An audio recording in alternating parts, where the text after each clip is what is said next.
les Girondins de Bordeaux, même si les Girondins ont un match de moins. Alors aujourd'hui, on peut dire titre en jeu, c'est pas tout à fait vrai, parce qu'il restera encore pas mal de matchs derrière, pas mal d'étapes difficiles. Bordeaux va recevoir Lyon, Toulouse et Metz. Bordeaux va aller à Nantes et à Nice, alors que l'OM va recevoir Mulhouse, Caen et Lyon. Et aller au PSG, aller à Saint-Etienne, aller à Auxerre. Mais ça ressemble tellement à une finale de championnat que ce soir on va la vivre comme ça, et surtout vous qui avez eu la précaution de ne pas écouter les résultats, donc de pouvoir vivre comme si c'était en direct ce match qui est en différé ce soir sur nos antennes. Et d'ailleurs on suivra tous les résultats de la soirée en même temps. Avec Bernard Pardo. Bernard, vous pensez que c'est une grosse partie du titre qui se joue quand même ce soir? Effectivement, nous sommes les deux équipes qui avons fait pour l'instant pratiquement la course en tête. Donc c'est le sommet du championnat. Mais pour le titre, l'avenir nous le dira. Je pense que l'équipe qui prendra un avantage ce soir sera en bonne voie quand même. On vous sent moins tendu que vos adversaires. Vous êtes pratiquement serein? Tout à fait. Je crois que tout le monde nous donne perdant ici. Donc c'est pour une fois, la pression n'est pas sur nous, elle est sur les Marseillais. Ils se doivent eux de gagner et nous de faire un bon match. Bonne chance. JPP à la tête de cet Olympique de Marseille, donc il a reçu le 11 de bronze, vous l'avez vu dans les images du générique il y a quelques instants, couronnant le vote, sanctionné donc par le vote des lecteurs de 11 mondial. Ils ont été 50 000 à élire Gullit numéro 1 la saison dernière et Jean-Pierre Papin numéro 3. Et Van Basten numéro 2, c'est-à-dire que vous voyez quel trio mondial, et Jean-Pierre Papin effectivement fait partie de l'accord des meilleurs joueurs du monde, comme Carlos Moser qui est à l'écran. Et entre les deux, vous avez vu auparavant, regardez, avec son maillot jaune, tout étonné d'être là, tout heureux d'être là, Pascal Rousseau, qui était gardien de Laval en début de saison, qui était gardien de rien du tout il y a encore 2 mois, parce qu'il avait été évincé du stade lavallois pour ne pas s'être mis d'accord sur une réduction de salaire. Et aujourd'hui, voilà qui joue ce match au sommet. C'est son premier match de championnat au stade Vélodrome. Il a joué en championnat déjà à Cannes, 2 buts partout, et ici aussi en Coupe de France contre Nîmes, Marseille s'étant qualifié. Voilà, Pascal Rousseau qu'on a l'habitude de voir avec des maillots de toutes les couleurs qu'il dessine lui-même. Et bien là, il est obligé de se plier au contrat de l'Olympique de Marseille et de jouer avec une tenue presque classique. Il n'y a eu aucun problème durant l'avant-match, aucun incident. Des supporters chauds à Marseille, mais aucun excès n'a été commis à l'heure qu'il est.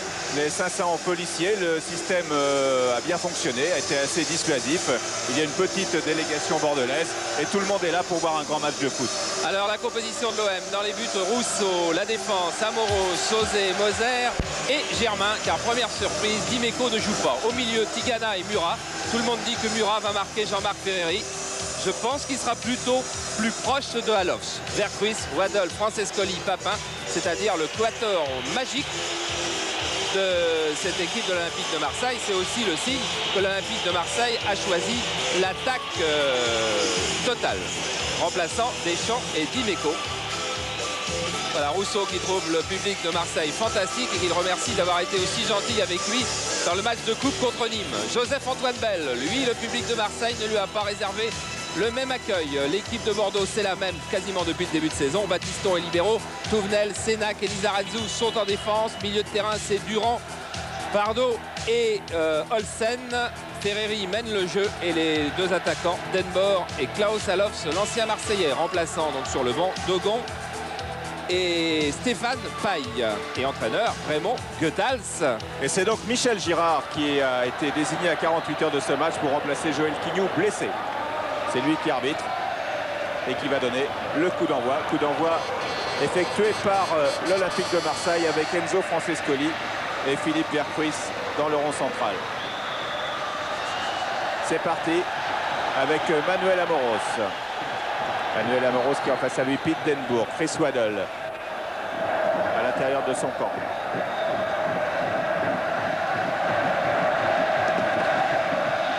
Transversale de Chris Waddle renvoyé par Jesper Olsen. Pete Denbourg, Vercruis et premier coup de sifflet de Michel Girard pour une faute de Philippe Vercruis. Oui, effectivement, beaucoup d'engagement dans cette action de Vercruis et M. Girard va certainement tenir les équipes pendant les premières minutes très fermement. Bernard Pardo qui était le meneur de cette équipe avec Klaus Alofs en retrait pour Sénac et nouvelle faute cette fois-ci sur Klaus Alofs. Et faute de Murat et ça confirmerait ce que je vous disais avant, que Murat ne serait pas au marquage de Ferreri, alors qu'à faute de Germain, de Murat, et Vercruis arrivait aussi, mais serait au marquage d'Alofs, qui avait causé beaucoup de tourments aux Marseillais au match aller. Pardo vers Klaus Alofs précisément. Ça ira en sortie de but. Et là, c'était bien Murat qui était sur Klaus Alofs, effectivement. Oui, Jean-Marc Ferreri va certainement être laissé plus libre qu'on ne pouvait le penser. Et Pardo, lui, dans l'autre sens, sera au marquage de Vercruis. Tigana pour Vercruis. Bruno Germain. Franck Sauzet avec le numéro 8. Longue balle pour Papin. Papin dans la surface. Frappe de Papin tout de suite. Et arrêt de Joseph-Antoine Bell. Et première alerte pour Didier Sénac. C'est cette façon dont Papin s'engouffre pour appeler le ballon en profondeur est connue de tous les défenseurs de France et même d'Europe maintenant. Et pourtant, il a failli prendre encore l'avantage. Petit accrochage et ballon récupéré par Carlos Moser. Relance tout de suite de Pascal Rousseau sur Franck Sauzet. Franck Sauzet vers Chris Waddle, tête de Lizarazu. Jesper Olsen. Et la touche, c'est pour l'OM.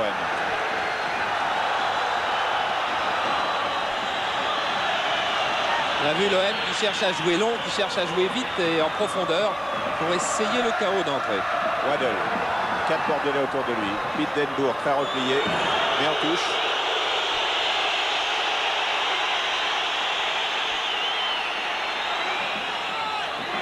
Amoros vers Francescoli, qui est passé à droite, et tacle de Sénac.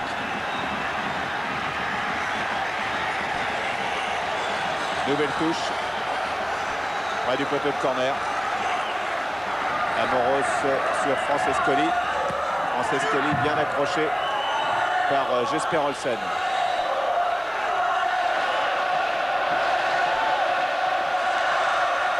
Francescoli passe Olsen et se heurte à Lizarazu qui a été touché dans ce choc, semble-t-il sérieusement. Oui, et qui est Francescoli est dénoncé par tous les joueurs de Bordeaux. On va peut-être revoir après. Ah, juste, on a coupé juste au moment, Jérôme, peut-être ne l'a-t-on pas l'image, juste au moment où Francescoli venait vraisemblablement avec la jambe. Oui, effectivement, Francescoli n'est pas innocent après ce taxe de Lizarazu. C'est le carton vert que tend Michel Girard pour appeler le soigneur. Lizarazu, c'est une des pièces maîtresses. Raymond Goethals me disait tout à l'heure, juste avant le match, qu'il était en admiration devant ce jeune Basque. Ah, vous voyez là le tacle de Francescoli sur le genou droit, la base du genou droit de Lizarazu. Il était en admiration devant ce jeune Basque qui, pour sa première vraie saison professionnelle, l'enchante et il estime, lui, que c'est le meilleur arrière latéral français, tout simplement. Bixente Lizarazu de Saint-Jean-de-Luz, formé au Girondins de Bordeaux. Solide, comme un Basque. Ouais, qui visiblement a eu mal. Et regardez Pardo. Pardo, c'est le bon samaritain de cette équipe de Bordeaux. C'est aussi le bon samaritain de l'équipe de France.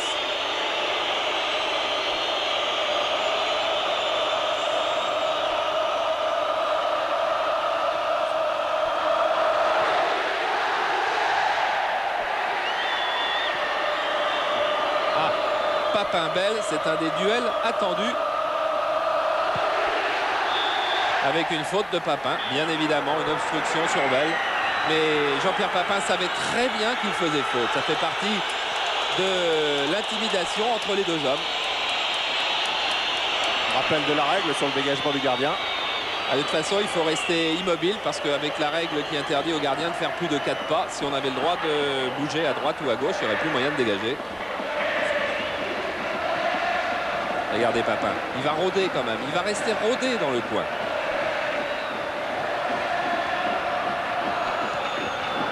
Et une lutte d'influence, une lutte psychologique.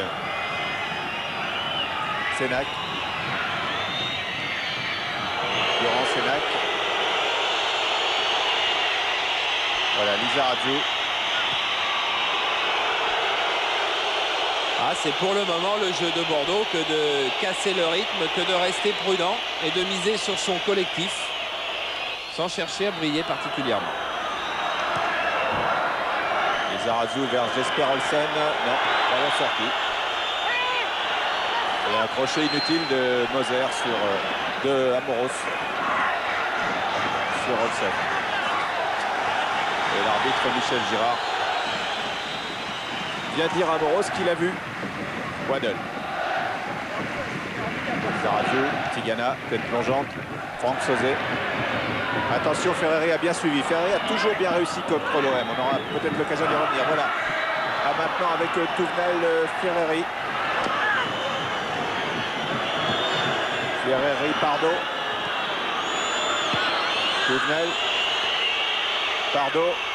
Pardo passe. Extérieur de Pardo vers la tête de Benbourg. Bonne remise de Benbourg, mais Franck Sauzet était bien placé et tout seul, isolé, cerné par 3 Bordelais.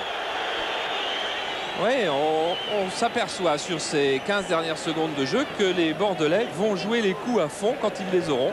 Et là, Franck Sauzet était en train de se laisser prendre dans une tenaille de Bordeaux, la faute de Pete Dunbar étant bien légère.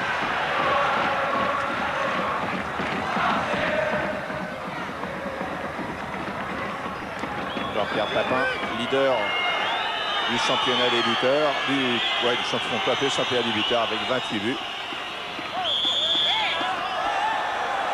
Faute de Sauzet sur Denbourg. Qui n'avait pas marqué à l'aller puisque Bordeaux avait gagné 3-0. 2 buts de Ferreri, 1 but de Klaus Allofs.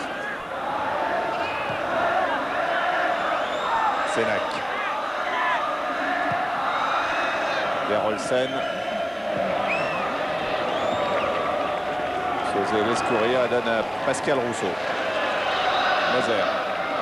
Les Girondins ont tranquillement remonté le terrain et se sont maintenant installés au milieu sans être acculés sur leurs 20 mètres. Très belle transversale de Sauzet sur Bruno Germain qui passe. Bruno Germain face à Joseph-Antoine Bell. Le ballon arrive dans la surface et c'est Sénac qui dégage. Un centre pas bien négocié et la défense de Bordeaux bien placée aussi. C'est la meilleure du championnat. Touvenel est contre-mené avec Pardo. Pardo de l'intérieur de son camp. Vercruis, Waddle. Denbourg. On a vécu là la première occasion de but avec ce débordement de Bruno Germain sur lequel Joseph-Antoine Bell avait hésité à sortir. Moser. Deux équipes encore un peu crispées quand même. Vercruis. Sauzet. Tigana face à Pardo, Chris Waddle. Waddle bien joué pour Bruno Germain à nouveau face à Joseph-Antoine Bell et le ballon pour la deuxième fois est repoussé par la défense. Cette fois c'est Baptiston qui a mis en corner. Alors là du côté de Bordeaux on va râler un petit peu après Jean-Philippe Durand qui 2 fois de suite vient d'être repris. Vous voyez il est passé dans le dos et 2 fois c'est Sénac qui était en interception. Corner tiré par Chris Waddle. Sortie de Bell du bout des doigts. Très belle extension. Ah, magnifique sortie même de Joseph-Antoine Bell parce que vous allez voir qu'il y a du monde autour. Et pas n'importe lequel. Il y a Francescoli, il y a Sauzet. Lizarazu. Faute de Vercruis. Ah oui, c'est la deuxième fois, dit Lizarazu, la deuxième fois sur lui. Mais l'auteur n'est pas le même. La première, c'était Francescoli.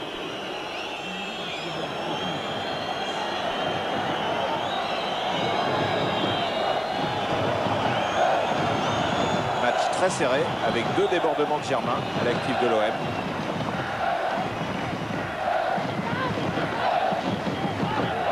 Lizarazu au coup franc. Jesper Olsen. Tête de Sauzet.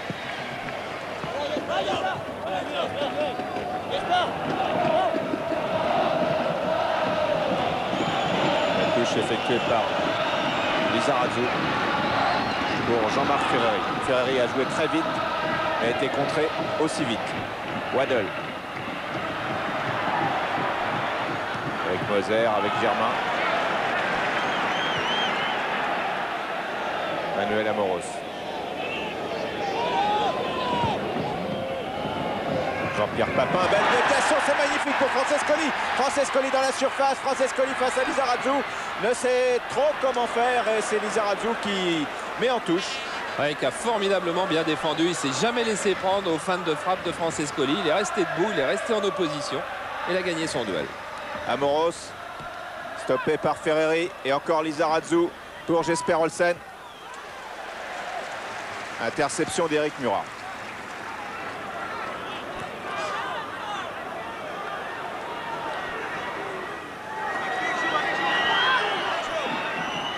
Lizarazu sait comment faire pour déclencher les sifflets du public. La passe entre au gardien. Et il sait comment faire pour faire tourner le chrono. Ce qui est plus important.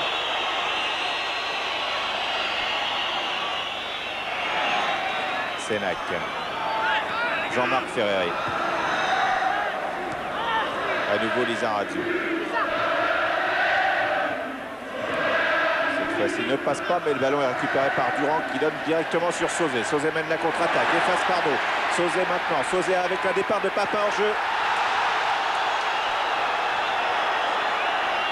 Ça s'est joué au quart de seconde. Alors on a les résultats avec France Inter, Interfootball et toute l'équipe de Jacques Vendroux. Tous les résultats de la soirée, Charles. Alors qu'on voit qu'il y avait une poignée de centimètres, mais toujours beaucoup moins qu'on croit lorsqu'on regarde en direct. Premier but, il est signé Valderrama sur un centre de Cantona. C'est donc Montpellier qui mène devant Lille 1-0.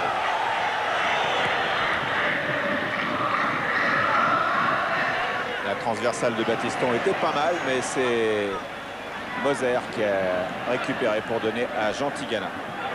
Montpellier donc mène 1-0 devant Lille. Valderrama. Interception Olsen. Première constatation, c'est que le chaos n'a pas été réussi par l'OM et que maintenant il va falloir prendre le match par un autre bout. Rappelons que les deux équipes sont séparées par un point, que Bordeaux est en tête depuis 20 journées. Et compte un match en plus, que Marseille jouera à Saint-Etienne le 25 mai. Waddle. Tête de Sénac. Durand.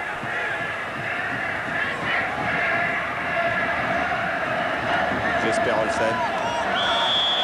Et faute de Francescoli, qui est maintenant bien repéré par Michel Girard. Ouais, obstruction de Francescoli, absolument indiscutable. Il n'y a que Francescoli à la discuter. D'ailleurs, alors qu'on s'aperçoit que Bordeaux cherche à écarter les ballons, soit sur Olsen sur le côté gauche, soit sur Tournel sur le côté droit. Tournel sur Denbourg.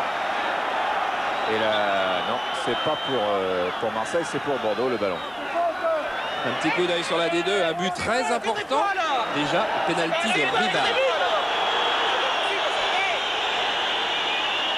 Pénalty de Ribard réussi donc par Rennes face à Angers.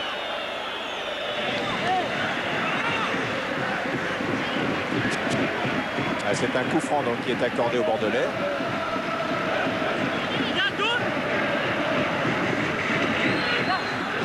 Jouer vite avec un centre de Touvenel. On a vu Moser partir dans les airs. Une reprise de Durand et un hors-jeu de Klaus Allofs ou de Denbourg réunis. Et de Denbourg réunis peut-être. Oui, alors que les Girondins de Bordeaux ont pour le moment bien assis leur position, comme ils le font d'ailleurs depuis le début de la saison. Un terrain très très bien quadrillé et beaucoup de disponibilité dès qu'ils ont récupéré la balle. Et de l'efficacité. Et c'est vrai que ces 20 journées en tête ont été parfois éclipsées par la carrière européenne de Marseille. Ce qui peut toujours chagriner une équipe dans ces cas-là, ce qu'on peut comprendre. Et Bordeaux n'était pas en Coupe d'Europe. Et Bordeaux l'an prochain va retrouver la Coupe d'Europe. Avec Patrick Battiston comme libéraux et avec 2 ou 3 renforts de très haut niveau, a déjà promis Claude Bell. Francescoli, non. Match difficile pour l'Uruguayen pour l'instant.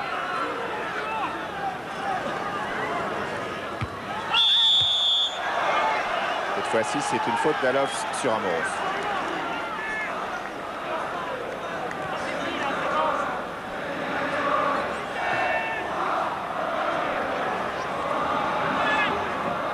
Dixième coup franc.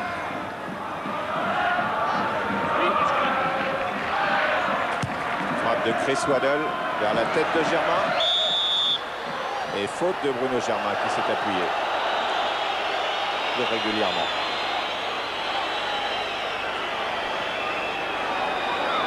Voilà la preuve. Apparemment, en tout cas. Petite preuve, quoi. Petite preuve. Ouais. En tous les cas, bon début de match de Michel Girard, qui normalement aurait dû arbitrer Auxerre-Cannes ce soir, qui s'est donc retrouvé là à cause donc des blessures de Joël Quignou, à cause de l'ancienne blessure de Michel Vautreau qui a fait sa rentrée en D2. Sans problème d'ailleurs. Michel Girard qui fait un bon début de match alors qu'il faut bien dire qu'il était un petit peu inquiet avant le début de la rencontre. Faute de Tigana sur Ferreri, deux anciens partenaires de Bordeaux. C'est joué vite une fois de plus. Ferreri a tenté l'accélération. Pardo récupère avec Durand. Tête de Durand, tête de Sauzet. Vercruis se fait subtiliser le ballon par Lizarazu, par Jesper Olsen. Et maintenant, c'est Didier Sénac. Et toujours pas de pression marseillaise. Ça veut dire que l'Olympique de Marseille va devoir compter sur ses individualités pour faire la différence. Et choc entre Klaus Alofs, Franck Sauzet, et c'est Ferreri qui est au tapis également. Et oui, car il y a eu un premier choc entre Murat et Alofs. C'est celui-là. Et ensuite Ferreri taclé par Amoros alors que le jeu était déjà, ou aurait dû être en tous les cas, arrêté. Joseph-Antoine Bell qui supporte bien la pression du public.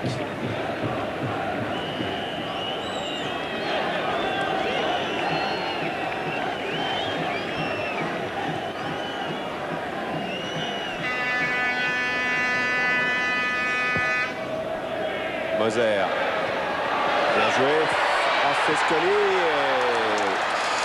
plongeon quasiment au ralenti de Bell. Et oui, Bell a certainement été surpris par cette drôle de frappe de Francescoli qui manque de puissance. Il avait anticipé un petit peu tôt, alors il est obligé de reprendre ses appuis, mais comme c'est un félin tout souple, ça ne lui a pas posé énormément de problèmes. Waddle, Lizarazu, Waddle. Amoros tient bien debout et Vercruis est hors jeu.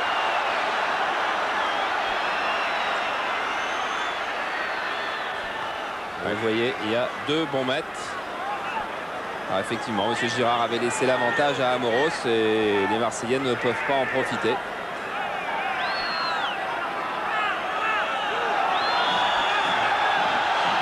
Et oui, Lizarazu ne frappe pas la balle parce que Papin n'est pas à distance réglementaire.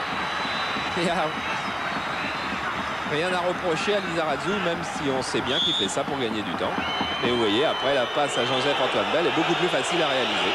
Lizarazu qui a 20 ans a déjà beaucoup de métier.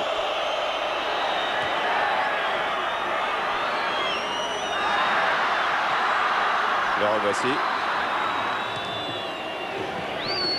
Jesper Olsen, Lizarazu, malgré Tigana, Sénac va donner à son gardien, non, à Battiston. Patrick Battiston avec Pardo. Pardo sur Touvenel, le long de la ligne de touche. Touvenel avec Alofs, remise tout de suite, c'est un 1-2 magnifique qui va peut-être, non, qui n'est pas allé plus loin. Car Murat était là. Vercruis.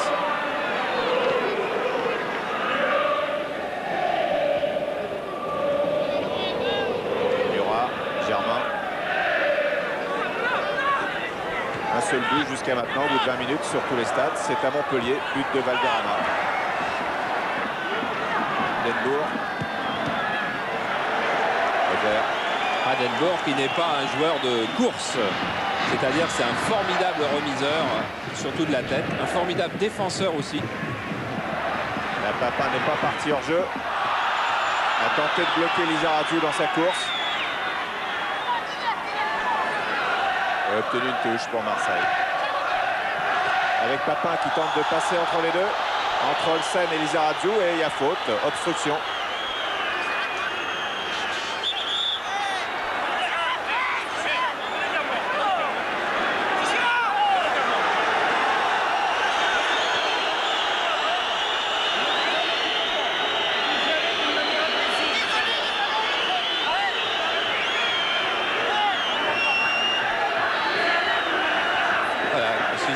Signalait à Manuel Amoros qu'il allait d'une manière agressive pour récupérer le ballon ensuite.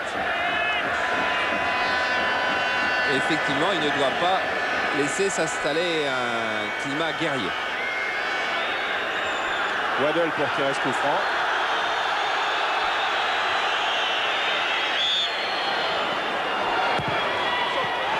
Oui, c'était très bien joué de la part de Chris Waddle au premier poteau. Et oui, on attend tellement des balles aériennes sur la tête de Moser ou sur la tête de Sauzet que de temps en temps, Chris Waddle peut bien changer, ça peut surprendre. Ça n'a pas surpris.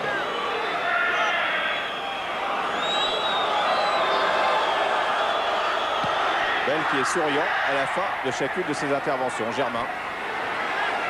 Germain avec Francescoli, non. Interception de Touvenel.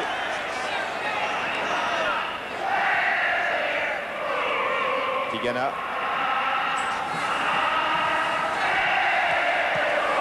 Tenter de rejouer avec Germain, c'est Francescoli qui glisse à Papin en jeu.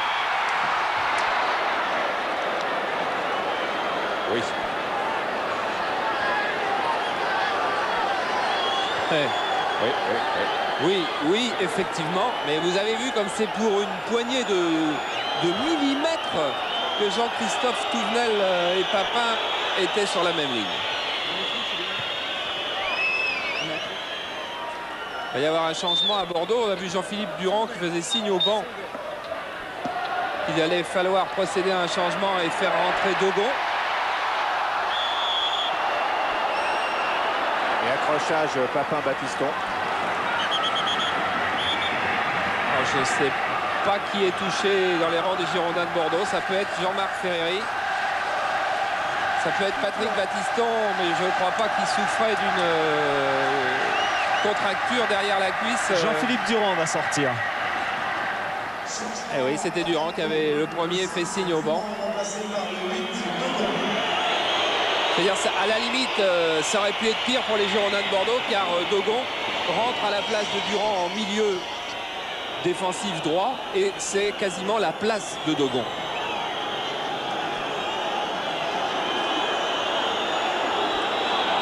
La sortie de Jean-Philippe Durand après 25 minutes.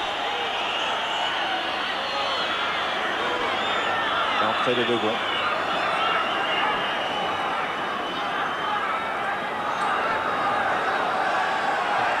Coup franc à 30 mètres, début de Bell. La frappe de Sauzet. Ou celle de Waddle. Sauzet pour Waddle. Waddle, non.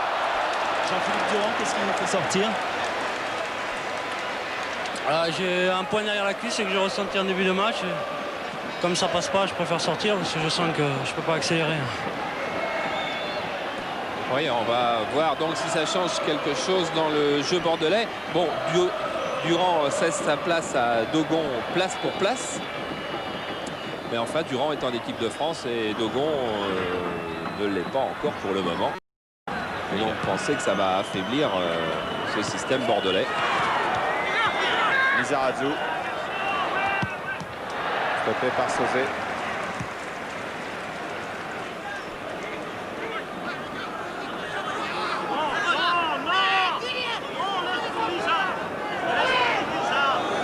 Voilà, on a entendu la voix qui n'était pas celle de De Tals, qui était celle de Martin Lippen, son adjoint, dire à Sénac, ne fais pas la touche, laisse à Lizarazu, toi, va reprendre ta place du côté de Papin. Là où ça brûle. Moser.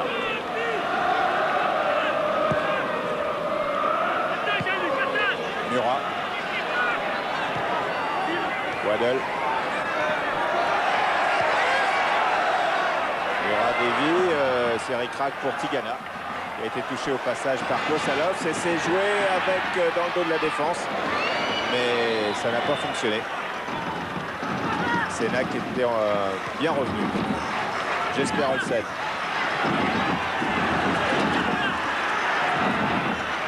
Sénac. Avec Francescoli, très accrocheur. Et Tigana qui intercepte. On a eu un aperçu de la maîtrise technique de Olsen. 45 sélections en équipe du Danemark.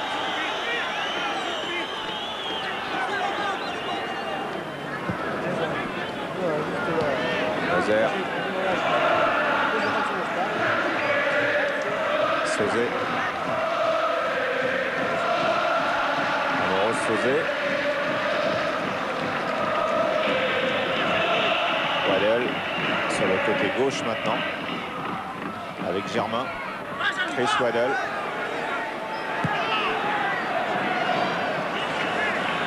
Carlos Moser pour Francescoli qui est bien parti, mais oui, avantage au gardien de but, Bell, et faute de Francescoli sur Joseph-Antoine Bell.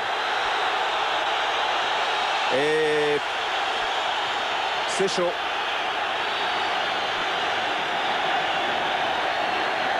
Patrick Battiston pour calmer ses troupes.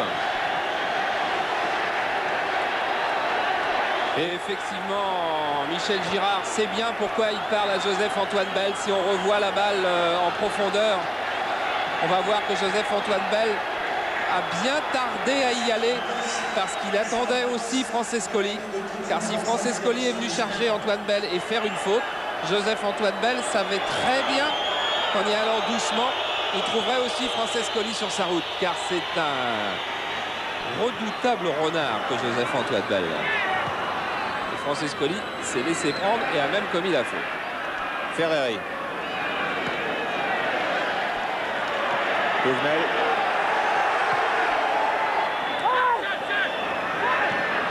Dogon pour Ferreri. Touvenel, non. Et pendant ce temps, mauvaise nouvelle pour les Rennais, car Angers égalise par une tête de Lagrange. Et puis bonne nouvelle pour Toulouse, puisque Marsico a marqué face à Brest. Toulouse-Brest 1-0. Et Papin, duel avec Sénac. Papin se jette, c'était trop.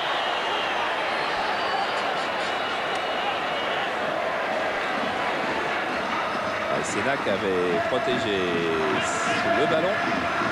Un petit geste du bras. Tigana est en train de s'énerver depuis une dizaine de minutes. Il n'était pas souvent dans les actions, mais il était en train de s'énerver. Et là, c'est Ferreri qui en a fait les frais. Marseille, pour le moment, réussit pas à emballer la rencontre. Peut-être les Marseillais ne le veulent-ils pas non plus. Peut-être ne le peuvent-ils pas. On aura la réponse en deuxième mi-temps, car les Marseillais ont rarement fait un match sans accélérer. Murat, Amoros, Waddell. Travail à l'extérieur de Waddell, mais que Vercruis ne peut contrôler. Et le ballon sort. Un but à Auxerre. Alors là, c'est Réro Gothals en gros blanc. Un but à Auxerre. Il est signé Kovacs sur un corner de Vignola et c'est face à Cannes. Papin en jeu.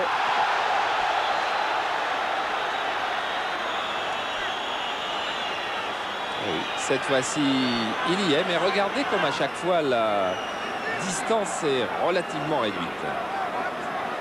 Il faut que Battiston et Sénac s'alignent très très bien. Il faut que les arrières latéraux suivent. Battiston et Sénac qui sont un petit peu rodés maintenant, mais Battiston a joué lui très longtemps avec Specht et il dit que c'était un petit peu plus facile parce que Specht était gaucher. Tête de Moser. Pardo. Pardo, fan de frappe devant Tigana. Ballon que va récupérer Enzo Francescoli qui échappe au marquage une première fois. Il glisse à Tigana. Tigana, belle ouverture pour Papin. Papin va frapper, l'angle est impossible pour tout le monde sauf pour lui, mais non, il préfère tenter de repiquer au centre et c'est un corner pour l'OM. Avec en tous les cas une magnifique ouverture qui était signée Jean Tigana, donc très très longue sur la droite.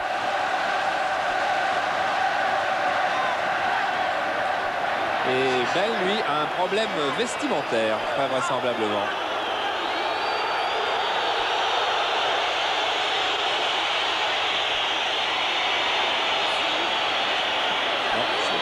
problème de genou. Le genou.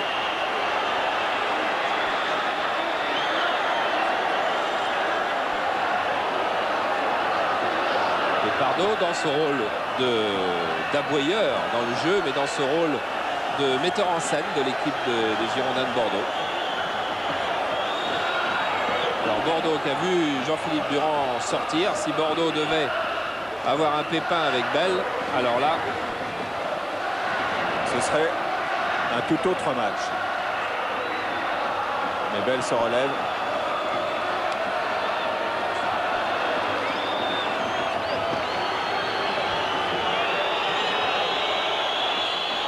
C'était une alerte.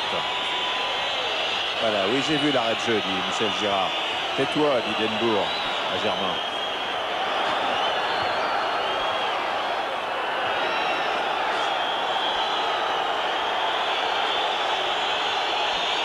ah, on parle beaucoup, hein. En Coupe d'Europe, on parle moins. Et on sent les Marseillais plus irrités par la situation. Waddle. Amoros. Et hors-jeu de Germain de Vercruis. Alors que c'était encore Pete Denbourg qui avait repoussé ce centre d'Amoros. Pete Denbourg qui est... Goethals le confirmait alors que Claude Bèze est bien là, vous le savez, dans la tribune présidentielle. Pete Denbourg qui n'hésite pas à venir défendre à chaque fois. Si ma tête doit servir à dégager le ballon quand ça chauffe, elle le fait aussi, dit Denbourg. Pas seulement marquer des buts, 13 pourtant cette saison. Battiston avait fait une belle ouverture. Touvenel maintenant. Touvenel, centre de Touvenel vers Denbourg. Amoros. Moser. Bruno Germain. Avec Francis Colli. À nouveau Germain. Franck Sauzet. Amoros. Waddle. Serré de très très près. C'est peut-être le joueur marseillais que craignent le plus les Bordelais, Chris Waddle. Jesper Olsen. Souvent le ballon sur le flanc gauche, mais ça va jamais très très loin parce que je ne sais pas si vous avez en souvenir d'un ballon stoppé par Pascal Rousseau. Je crois qu'il n'y en a pas encore eu un dans cette mi-temps. Sénac sur Sauzet. Tigana. Germain. Francescoli. Ballon perdu. Ferreri tout seul sur le côté droit. Passe une fois. Et non, la touche. Et pour Marseille.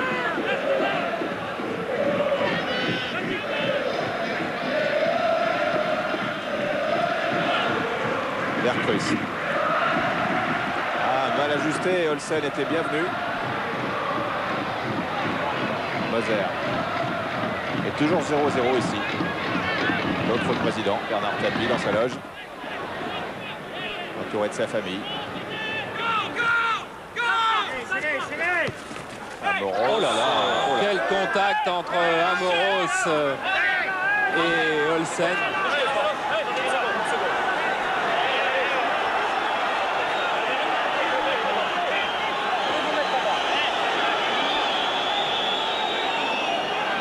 J'allais tout voir. Voilà, Olsen qui vient tacler et Amoros qui riposte en manchette.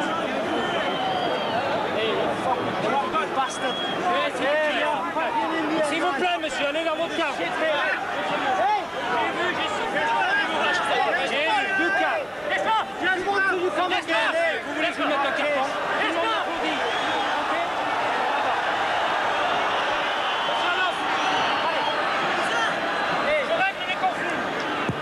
J'ai pas bien compris de qui avait le bonjour Manuel Amoros. Hey.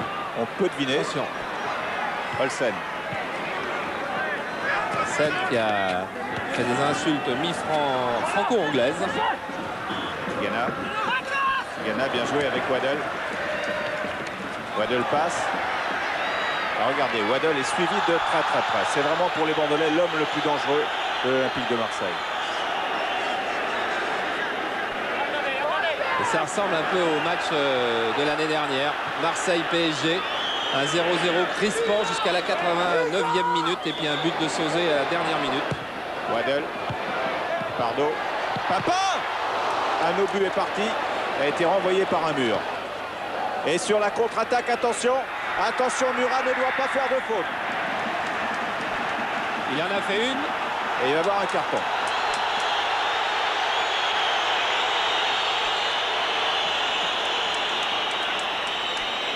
Oui, Michel Girard sentait très bien que le jeu était à la limite en train de lui échapper. Et de toute façon, comme il y a une faute de Murat sur un Bordelais qui partait au but, c'est logique de sortir le carton là.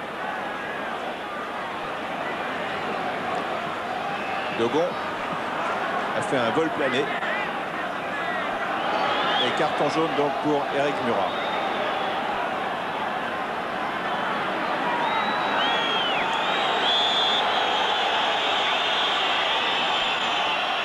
Baptiston ou Pardo.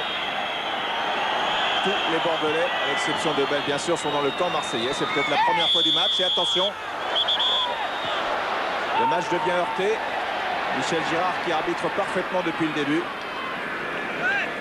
Tient bien encore les deux équipes.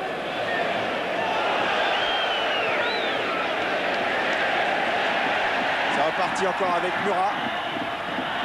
Vers Crues, Tigana. Déviation. Et ballon qui revient dans les bras de Joseph-Antoine Bell. Oui, avec un match qui pour le moment a besoin d'un petit temps mort car les duels se multiplient. Amoros, Alofs viennent encore de s'accrocher loin du jeu. Alors qu'ici, si nous n'avons pas de but, eh bien Toulouse-Brest, il y en a un autre puisque Ferrer vient d'égaliser sur penalty face à Toulouse. Ça va, Marcos! Ça va, allez!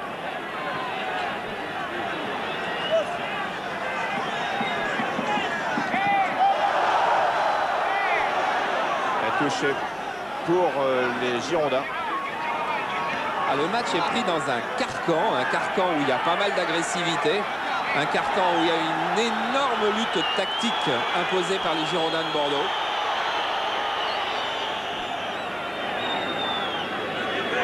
Ferreri, Germain, sortie de but.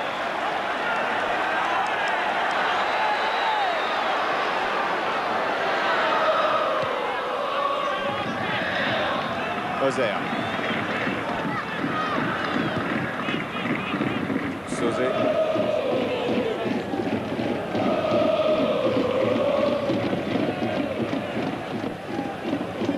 Sauzé. Vers Francescoli, Murat. Attention hors-jeu, la défense est bien en ligne, hors-jeu de Waddle. Ça marche à tous les coups pour l'instant pour les Girondins de Bordeaux. Encore bien peu de choses, mais Jean-Pierre Papin revenait lui d'un hors-jeu de 2 à 3 mètres, mais Chris Waddle était encore 30 cm dans le dos des Bordelais, mais rien à dire sur l'arbitrage du juge de touche, monsieur Véniel. L'autre but. Un autre but qui vaut de l'or, mais pas pour tout le monde, car le Racing parisien est mené sur son terrain au parc par Sochaux. 1-0, but de la tête de Loret sur corner. Waddle, talonnade pour... non, ballon récupéré par Ferreri. Lizarazu, Alofs. Et si vous voulez des buts, en voilà un autre. Il est signé Zénier de Metz face à Saint-Étienne. 1-0. Transversal de Moser directement sur Chris Waddle. Chris Waddle, centre de Waddle pour une reprise de la tête de Francescoli qui passe à côté. À reprise totalement manquée. Francescoli a voulu piquer sa tête au deuxième poteau et il ne fait simplement que la dévier. Il était assez démarqué là-dessus sur une transversale très puissante de Chris Waddle. Dogon, Murat. Germain. Philippe Vercruis. Vercruis pour Franck Sauzet.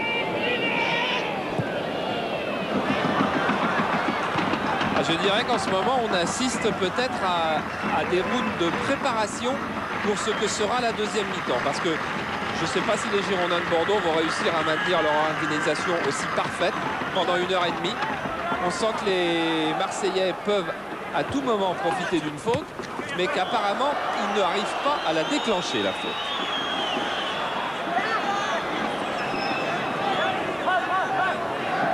Gérard Gilly va-t-il changer quelque chose pour la deuxième mi-temps?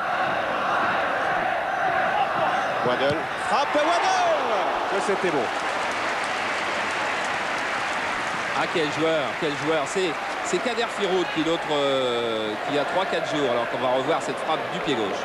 Et qui est venu voir le match Marseille-Nîmes en coupe et qui a dit, Kader Firoud, vous vous souvenez, l'entraîneur de Nîmes, Vieilloire, tant qu'il y aura des Waddle, je viendrai dans les stades voir du football. Et c'est vrai qu'il a des gestes qui n'appartiennent qu'à lui. Lui qu'on appelait le faiseur de spectacle. Et il vient de renvoyer tout de suite un dégagement pas très réussi de Bell.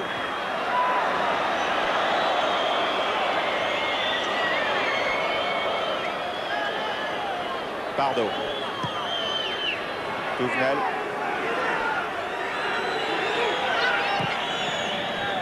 Déviation d'Alofs vers Dogon. Et Moser pour Pascal Rousseau, qui effectivement n'a pas eu d'arrêt réel à faire durant cette première mi-temps, qui va bientôt toucher à sa fin. Un long dégagement. Et Joseph-Antoine Bell devant Papin.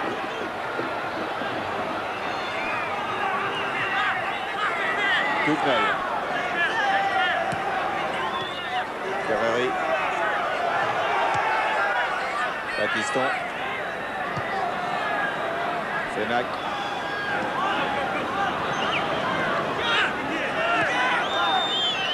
Olsen.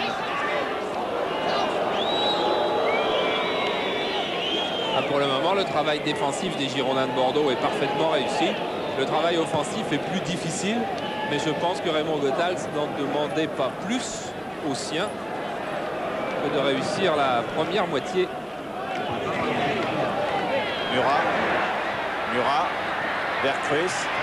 Autour de Denbourg dans les pieds de Vercruis qui peut donner à Manuel Amoros à droite. Manuel Amoros va peut-être pouvoir centrer. Son centre est contré par Jesper Olsen. C'est vrai que ce match n'est pas flamboyant comme le match de Coupe d'Europe contre Benfica. C'est un tout autre match. Attention, l'Olympique de Marseille avait fait une deuxième mi-temps bien supérieure à la première, aussi contre Benfica.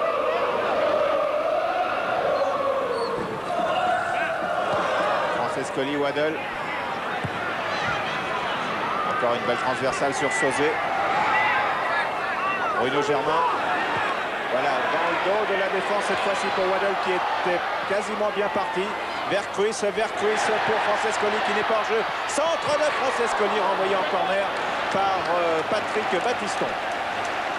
Et là aussi, c'est encore un signe de la formidable organisation bordelaise. Ils ont été 2 fois quasiment mis hors de position dans le dos de leur dernière ligne. Et pourtant, tout à l'heure, c'était Sénac, là, c'est Batiston.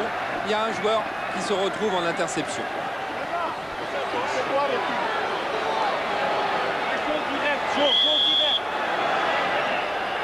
Corner frappé, comme toujours, par Chris Waddle. Et là, coup franc à 20 mètres. Coup franc très dangereux donc dans les arrêts de jeu de la première mi-temps. Alors là, c'est une autre affaire parce que toutes les organisations du monde n'y peuvent rien. Il va y avoir une frappe d'un Marseillais à 17 mètres de Joseph-Antoine Bell. Et quand on sait qu'il y a des frappeurs extraordinaires, comme par exemple Chris Waddle, Francescoli ou Sauzet, danger pour les Girondins. Après cette faute commise donc sur Carlos Moser.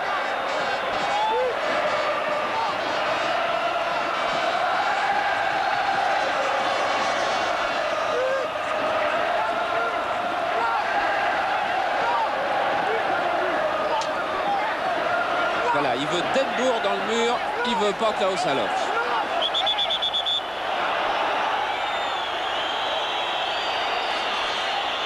Voilà, et c'est Pardo qui va faire le ménage. Il veut un mur de 4, pas plus. Peut-être même de 3.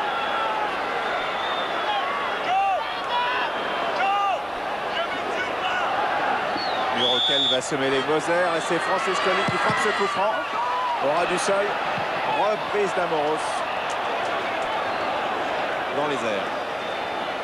Eh bien, il en a fallu du temps pour tirer ce coup franc et pour mettre en place le mur. Et Joseph-Antoine Bell s'en sort bien. Regardez, Francescoli va choisir de frapper à ras de terre parce qu'effectivement, ce mur, il n'était pas très compact. C'était bien vu de la part de l'Uruguayen, c'est moins bien vu de la part d'Amoros, car la reprise totalement manquée. Et ça va mal pour le Racing parisien, car Ginola vient de manquer un pénalty qui aurait permis d'égaliser face à Sochaux.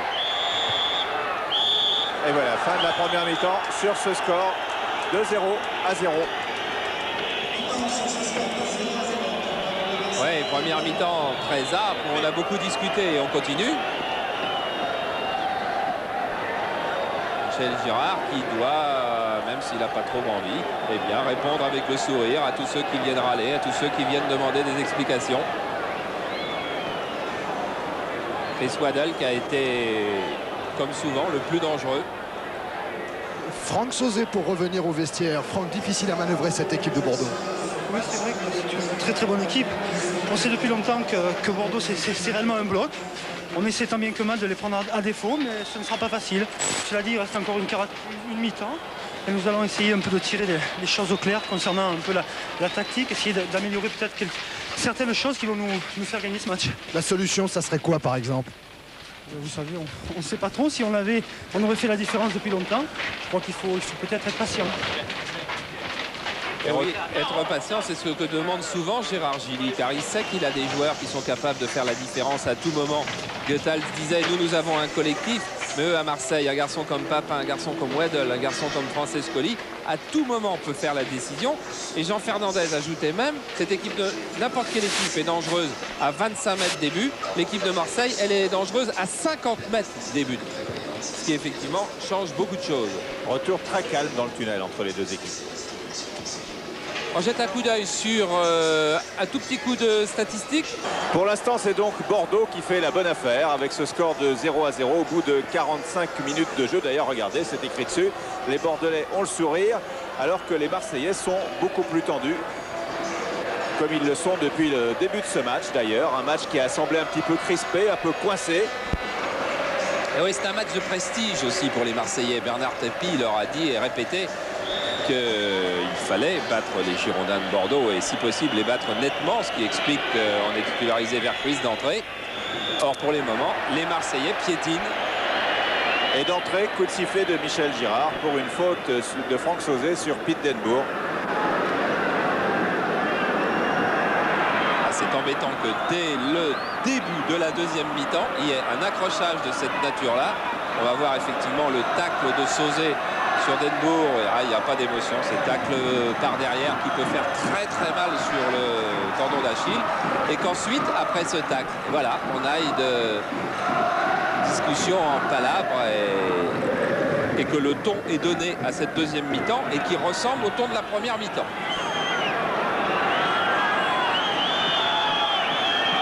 Encore une fois, l'enjeu prime le jeu.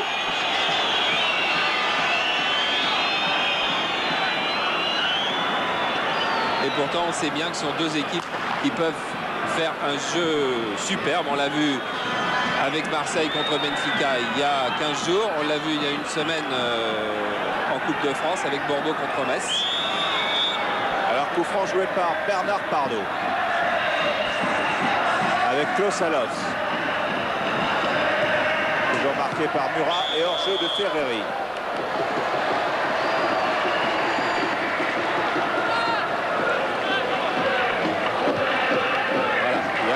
Le compte pour le hors-jeu. Franck Sauzet, c'était vers Papin. Lizarazu maintenant.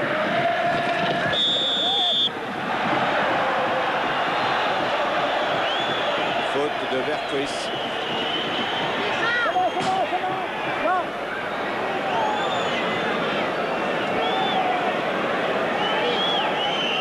Lizarazu va frapper ce coup franc.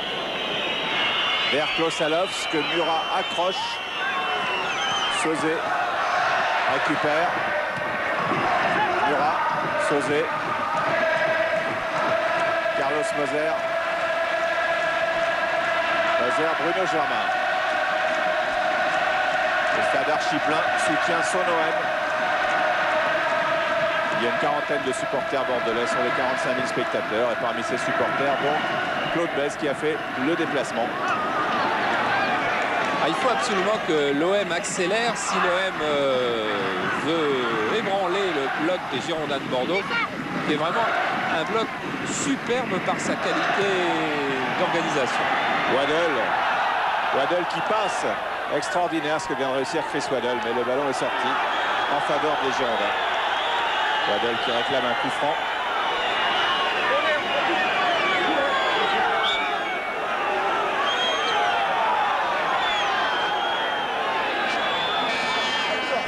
Lizarazu fait la remise en jeu.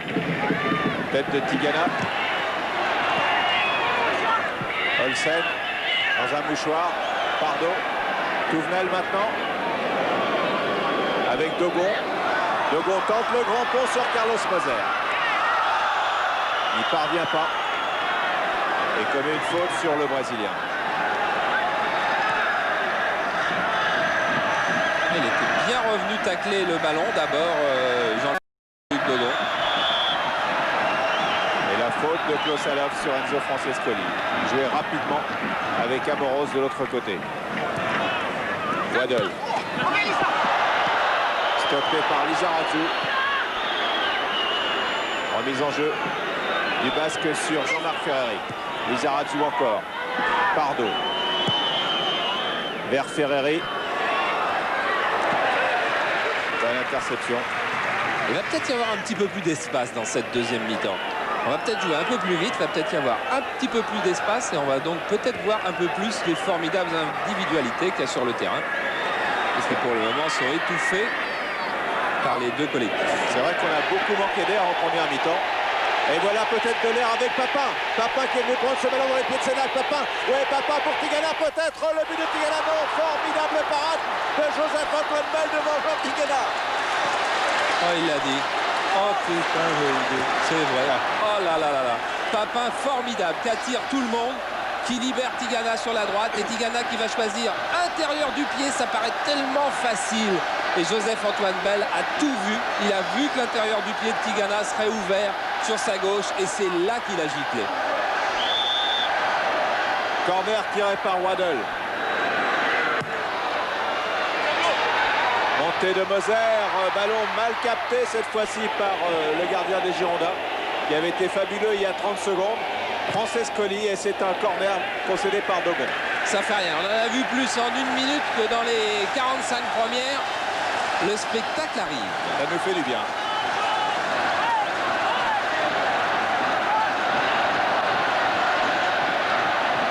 Toujours Waddle, bien entendu. Avec Moser qui va peut-être plonger vers le deuxième poteau.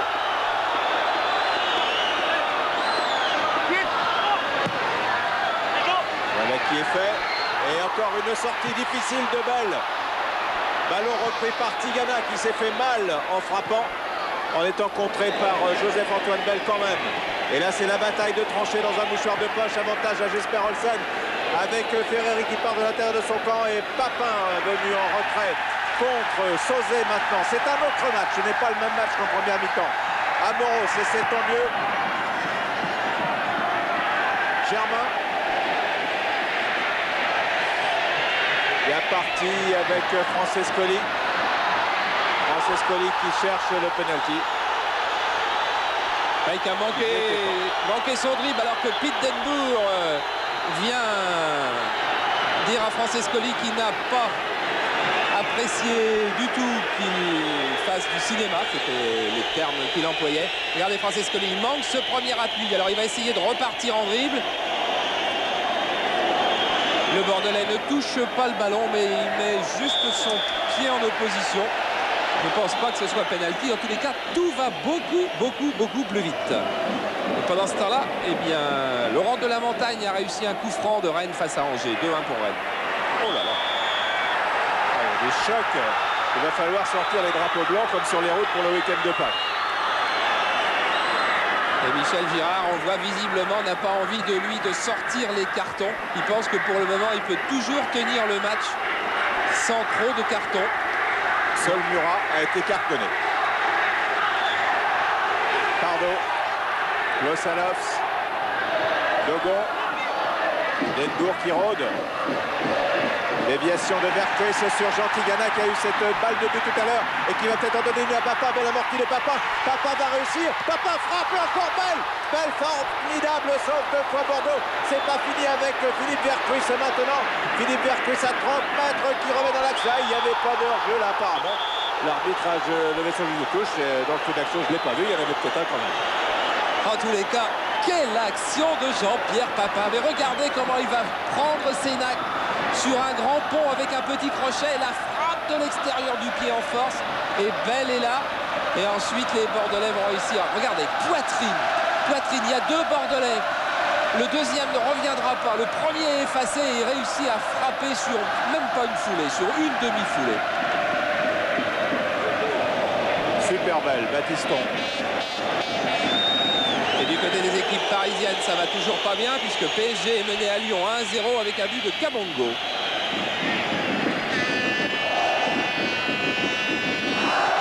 Carlos Moser.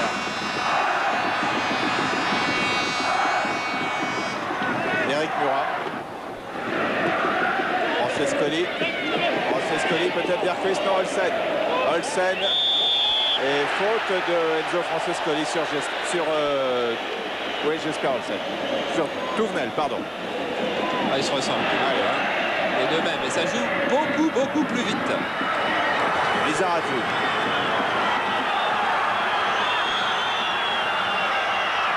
Lizarazu encore. Moser d'une pichenette, intercepte et lance Chris Waddell. Chris Waddell avec Papin sur la droite. Papin file le long de la ligne de touche.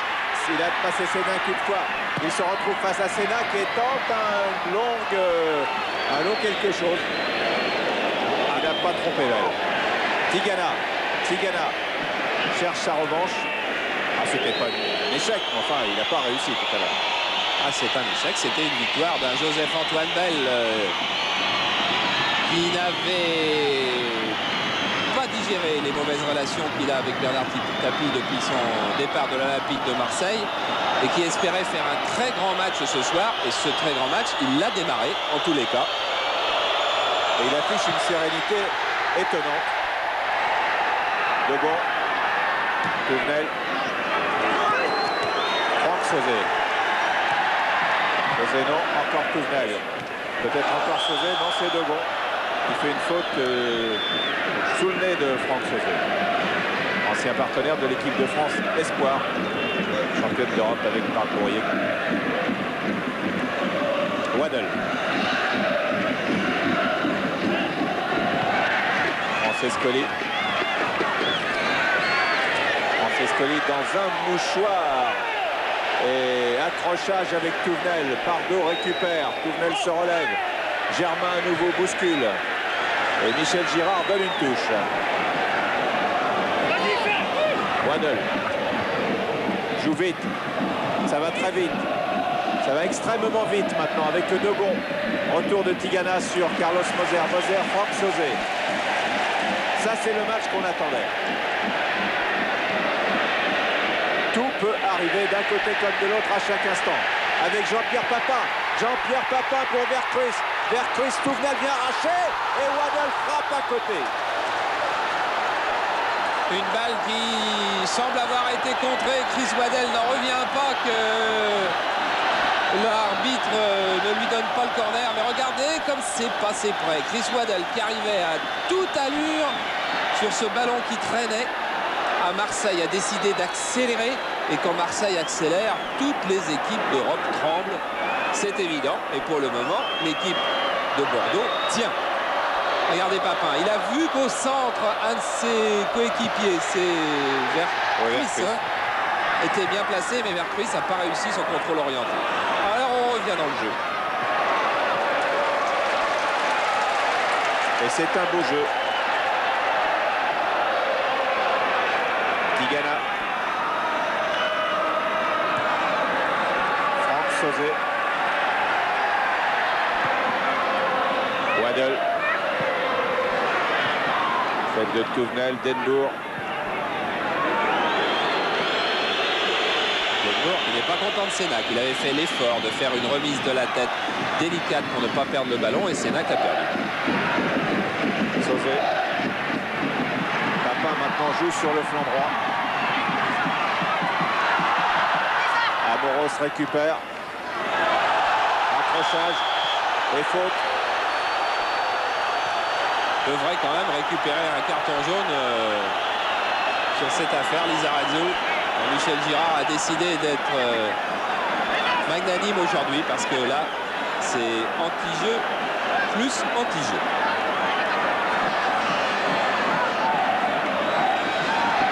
Nantes mène devant Toulon 2-0 au but de Robert et Burutchaga. Montpellier mène devant Lille 3-0 puisque Blanc vient de marquer à nouveau. Montpellier en plein boom. Coup franc. Tiré par Waddle. Ou Amoros.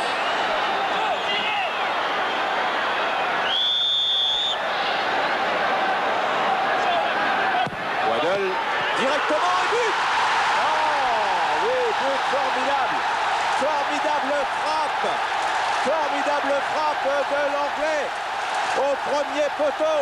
1-0 pour l'Olympique de Marseille. Et voilà, tout changé sur une balle arrêtée. En première mi-temps, on n'avait même pas espoir qu'un but soit marqué sur une balle arrêtée. En deuxième mi-temps, tout avait changé. Et sur cette frappe de Chris Waddle, eh bien, c'est un Bordelais, c'est Pardo qui, du bout du pied, vient tromper Joseph-Antoine Bell. Regardez Pardo, il y a le numéro 6, il est devant vous. Sur cette frappe tendue, il va mettre le pied gauche et marquer. Ouais. Difficile de dire que c'est pas contre son camp, même si on adore Pardo. Et attention à la contre-attaque encore avec Waddle. Et c'est Pardo qui renvoie précisément sur Jesper Olsen. Dogon, Touvenel. Vers Chris, retour de hors-jeu de Papin. La défense de Bordeaux monte tout de suite pour mettre les Marseillais hors-jeu, mais ils sont toujours là avec Waddle.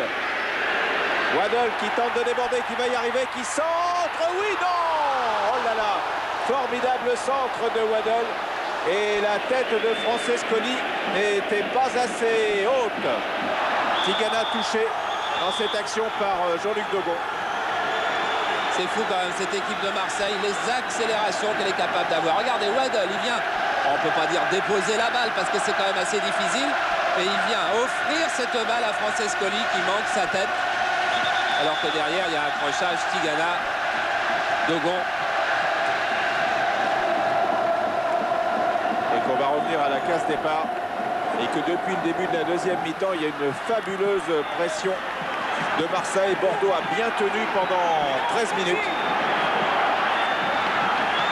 Et oui, quand Franck Sauzé a prononcé le mot patience avec Thierry tout à l'heure dans le couloir du vestiaire, c'est qu'il savait que l'équipe de Marseille avait été patiente une mi-temps, mais ne le serait plus là.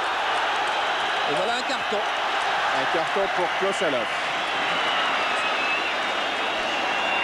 Il a séché Franck Sauzé. C'est toujours quand on vient d'encaisser un but que les nerfs sont le plus difficiles à maîtriser. Là, Franck Aloff sait qu'il mérite ce carton et sait surtout qu'il est sur le coup d'une immense déception. Celle d'avoir encaissé ce but de 70% Waddle et 30% Pardo.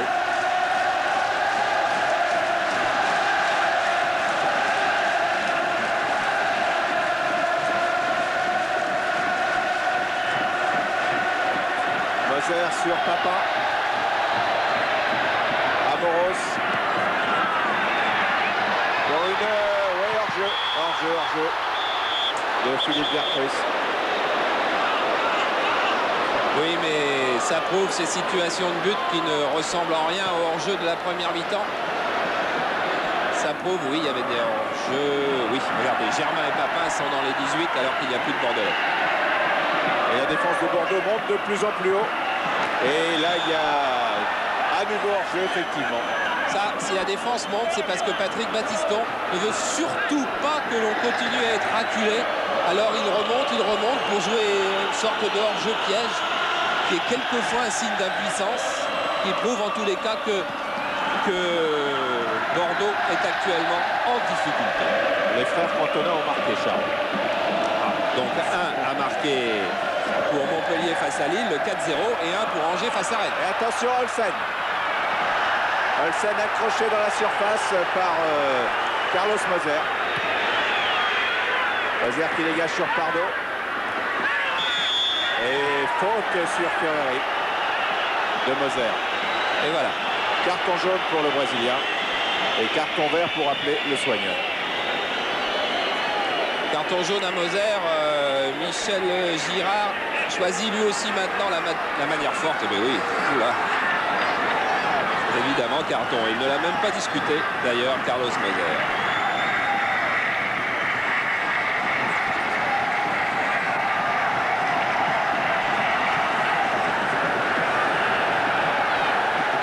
Oh là, quel tacle de Carlos Moser, les deux pieds complètement décalés. Spectacle ici maintenant à Marseille, spectacle toujours au Parc des Sports de la route de Lorient, puisqu'après l'égalisation de Cantona d'Angers face à Rennes 2-2, Laurent de la Montagne vient de remarquer 3-2 pour Rennes, qui est en train de jouer la montée en première division. Voilà, résultats qui nous sont transmis par France Inter, Inter Football bien entendu. Vous avez vu Dimeco et Deschamps, les deux remplaçants de ce soir, partis s'échauffer. Deux défenseurs, ça veut peut-être dire que Gérard Gilly va songer maintenant à gérer l'avance du but. Un but qui vaut si cher, qui vaut peut-être un titre. Encore que, je vous l'ai dit en début de reportage, méfions-nous de la fin de parcours qui est très difficile pour l'Olympique de Marseille. Pardo, ballon envoyé par Murat.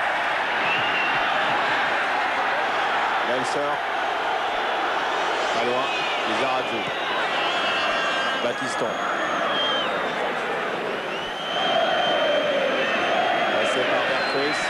Sénac, passé par Papin, du mal à assurer sa passe vers Touvenel.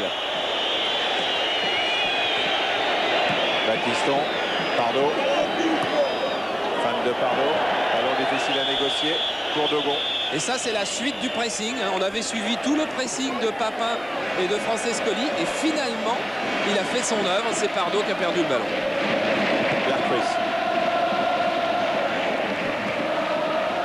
Récupéré par Francescoli, bousculé par Battiston. Coup franc de Patrick Battiston. Attention aux balles arrêtées lorsque l'on joue face à l'Olympique de Marseille.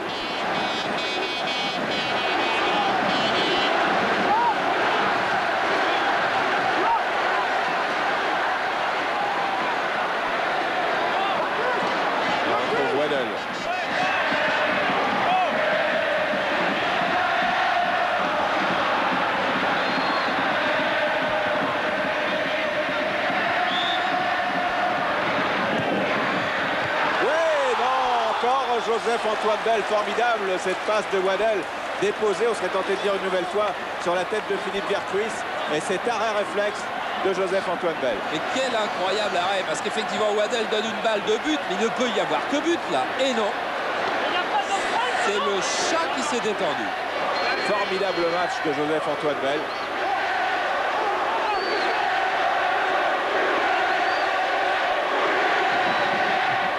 Avec à nouveau Waddell. Talonnade de Viertruis. Il n'aboutit pas. Et peut-être un contre mené avec Ferreri, avec Sauzé qui revient dans les pieds de Jean-Marc Ferreri.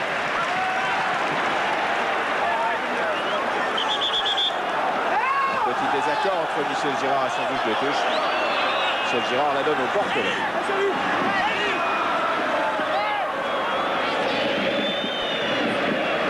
Battiston et Sénac. Un peu moins de 25 minutes à jouer donc encore. Francescoli. Bruno Germain, Francescoli. Bien pris par Dogon avec Ferreri, avec Denbourg. Ferreri.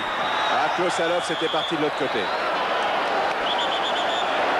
Et en plus, il était parti hors jeu. Et Denbourg est arrivé un peu tard. De loin. Denbourg qui restera peut-être dans l'effectif de Bordeaux la saison prochaine, mais qui de toute façon verra arriver à ses côtés un attaquant de haute lignée. à Moser, alors que vous avez vu comme nous, Stéphane Paille à l'échauffement. Tigana. Vercruis. Amoros. Waddle. Très vite. Tête de Papin. Ah, c'était bien joué. Et Sénac met en touche. Et Nantes a vraiment retrouvé son efficacité. Troisième but de Nantes face à Toulon sur un pénalty de Vercotteren. Et PSG égalise à Lyon par Simpa qui venait juste de rentrer.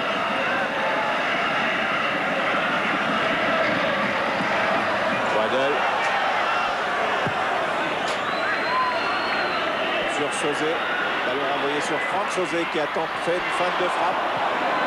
Qui a failli piéger tout le monde. Et là, c'est Papin qui est piégé par Battiston et ses camarades qui jouent très très bien le coup du hors-jeu. Effectivement, Francescoli n'était pas hors jeu, mais Papin, lui, l'était. Et la défense bordelaise avait fait action de jeu. Pour mettre hors jeu Papin, il fallait donc sanctionner Papin. Bordeaux qui n'avait encaissé que 19 buts jusqu'à ce soir. C'est donc le 20e qui a été marqué détourné par Pardo sur une frappe de Chris Waddle. Meilleure défense du championnat contre la meilleure attaque, celle de l'OM, qui a marqué son 67e but ce soir. Germain. Vercruis avec Papin. Papin. Sénac devant lui. Tête de Battiston. Jesper Olsen. Manuel Amoros pour Germain. Et là, il n'y a pas de hors-jeu. Vercruis glisse très bien. Chris Waddle. Waddle face à Olsen. Il est dans la surface. Extérieur. Fan de frappe. Centre et hors-jeu. Ah, c'est à croire que Francescoli ne connaît pas encore suffisamment Chris Waddle. Chris Waddle nous a fait ça 20 fois depuis le début de la saison. Retour intérieur, feinte de centre, crochet et départ vers l'extérieur. Et Francescoli lui est resté en position de hors-jeu sans s'aligner sur le ballon. Chris Waddle, lui, avait réussi le centre. C'est Vercruis d'ailleurs qui est hors-jeu encore plus vite que Francescoli. C'est vrai que Waddle l'a fait 20 fois, mais il a d'autres choses qui fait 20 fois par saison, tellement il a de coups différents.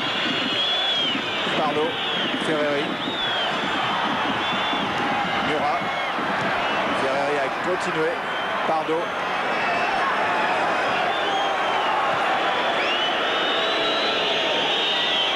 Didier Sénac. Lizarazu.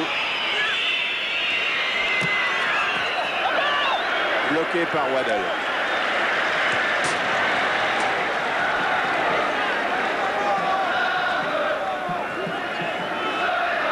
Bordeaux, dont l'ambition était en début de saison d'être européen, sera européen. Et quand on est pendant 20 journées de suite en tête du championnat, on doit évidemment penser au titre quand on approche de la fin. Oui, c'est Raymond Yotal ce qu'il disait encore tout à l'heure. Écoutez, il faut être raisonnable avec l'effectif qu'on a et l'effectif qu'à Marseille. Nous devrions être à 10 points. Tout le monde devrait nous dire merci d'être encore là dans la course au titre.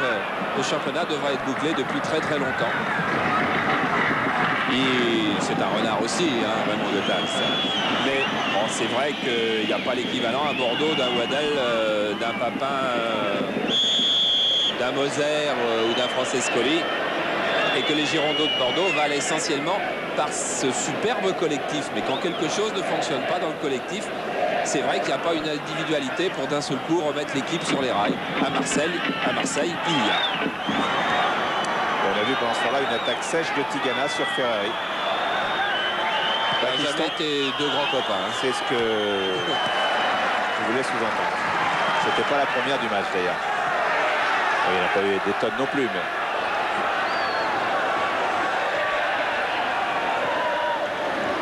eu un grand courant de sympathie entre deux quand ils étaient tous les deux bordelais. Remise en jeu de Touvenel.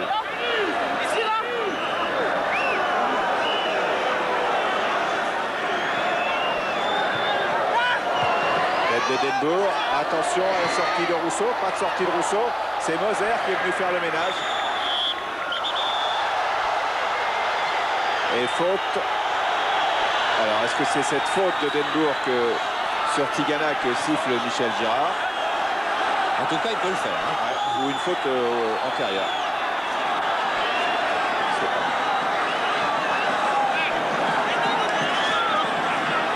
chercher. Voilà. On a même failli le finir après. Mais enfin, c'était un combat de poids lourd contre un combat de... Oui, peut-être un tout petit peu plus, mais... Ah oui, là, il est déménagé.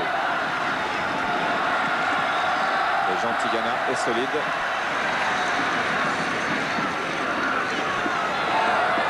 Pittenbourg qui va envoyer cette semaine à la fédération néerlandaise un maillot des Girondins de Bordeaux, car tous les internationaux, tous les joueurs à l'étranger néerlandais pour une fondation pour les handicapés vont envoyer un maillot de leur club, Van Basten, Gullit, maillot de Milan, maillot de Paris. Pascal Rousseau, qui avait sa collection de maillots, maintenant dessine autre chose. Il dessine des maillots et aussi autre chose. C'est un véritable styliste dont on va encore entendre parler un petit peu plus tard. On n'entendra pas parler mercredi à Benfica, parce qu'à Benfica, ce sera à 98% Jean Castaneda qui sera dans les buts. Sûrement pas Rousseau parce qu'il n'est pas qualifié. Et certainement pas Varbus parce que le jeune gardien... Attention, Papin sur cette ouverture de Sauzé.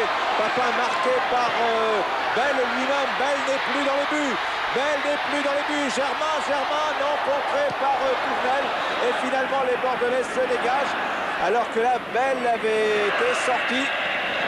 Et que la ligne bordelaise, cette fois-ci, n'a pas piégé l'attaque de l'OM avec Germain encore. Tigana. Pardo, Tigana. Ratisse encore. Donne à Germain. Voilà, c'est bien parti à hors-jeu cette fois-ci.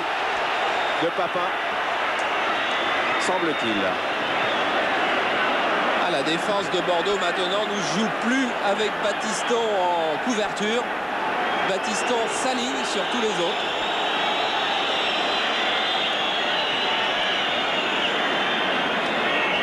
Et on regarde tout de suite le juge de touche. Là, on revoit le duel Papin-Bell. Regardez Bell, il joue comme un défenseur, il joue comme un arrière. Il accompagne Papin. Puis là, il n'ose plus. Et puis, il se dit, tiens, j'irai bien quand même. Centre. Et là, si le blanc touche de la tête, c'est bon. Mais c'est un bleu. Puis Germain contré par Tournel.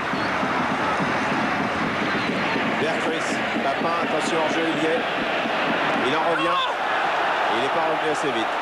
Pour que ça devient compliqué pour le juge de touche.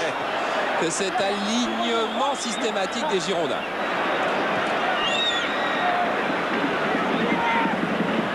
Il va y avoir un nombre de hors-jeu assez impressionnant. En attendant, Toulouse, qui ne marquait plus, il va être marqué par Rodor, un deuxième but face à Brest, 2-1. Sénac, Pardo. Germain. Berghuis, Francescoli, pardon. Tigana. Et voilà, Berghuis glisse à Waddle. Retour de Tournel. Et Tournel sauve l'affaire pour les Girondins de Bordeaux qui repartent avec Lizarazu, Klosalovs. Talonnade pour Lizarazu dans le dernier quart d'heure maintenant vers Pittenbourg. Pascal Rousseau. Il a été 100 fois moins sollicité que Bell. Bell qui a fait un match formidable jusqu'à maintenant.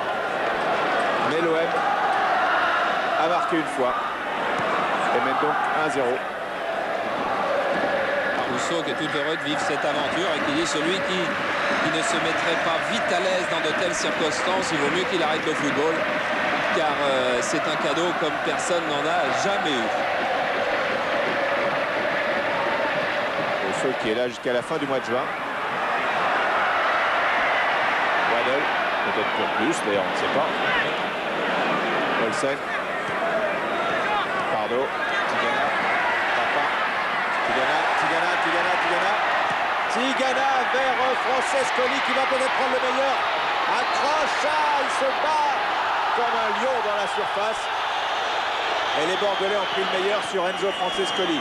Les Bordelais qui repartent avec Jean-Marc Ferreri. Ferreri avec Dogon. Dogon Klosalovs que Murat ne lâche toujours pas. Ah, c'est aussi un combat physique. On a parlé du combat tactique de la première mi-temps, mais alors c'est un combat physique aux allures européennes, c'est bien évident. L'OM sollicité plus que Benfica. Avant le match de mercredi, il y a eu un match de Coupe de France en plus. Tigana, Murat. Moser, Tigana.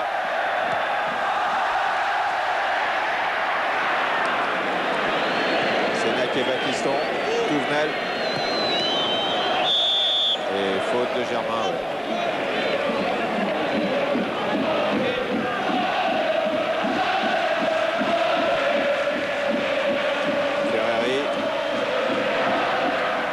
Avec Tigana. Carlos Moser. Bordeaux qui essaye de jouer de plus en plus haut. Mais on verra dans la maîtrise du ballon que c'est là où est le problème. Le ballon est plus souvent marseillais. Et faute de Papin sur Lizarazu.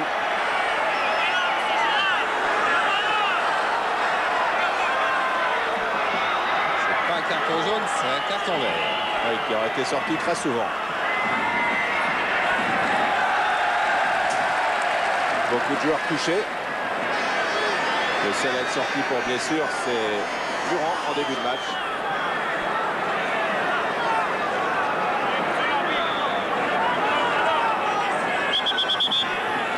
Ah, ça part en fin de classement aussi. Nice mène devant 1-0, un penalty de Robbie Langers.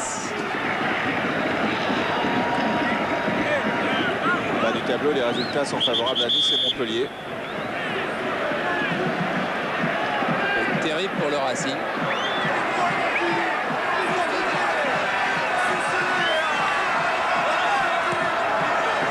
Dardo avec Dodo. Germain rate. Ferreri, Tigana. Francescoli. Faute de Dogon. Et Michel Girard traverse tout le terrain pour venir calmer les esprits une nouvelle fois. Il faut vraiment que tous ces joueurs de première division soient à un niveau physique irréprochable pour pouvoir mener à bien de tels combats, pour pouvoir résister à de telles charges, pour pouvoir éviter de plein fouet tous ces coups. Parce que c'est vraiment un match très engagé. Touvenel. Germain. Touvenel. Passe pas. Germain. Retour de Touvenel qui récupère le ballon. Bardot. Ferreri. Tacle dur de Francescoli sur Jean-Marc Ferreri. Et les joueurs se relèvent. On se demande comment, effectivement, je suis d'accord avec vous, comment font-ils? Ils sont vraiment en béton. Bardot. Dogon. Papin. Quasiment en défenseur. Germain. Francescoli. Francescoli vers Waddle. Joseph-Antoine Bell sort de ses buts et met en touche. Joseph-Antoine Bell qui a fait une superbe saison, qui n'aura manqué qu'un match. C'est celui face à Cannes où il avait manqué ces sorties-là également. Match qui avait été arbitré par M. Girard.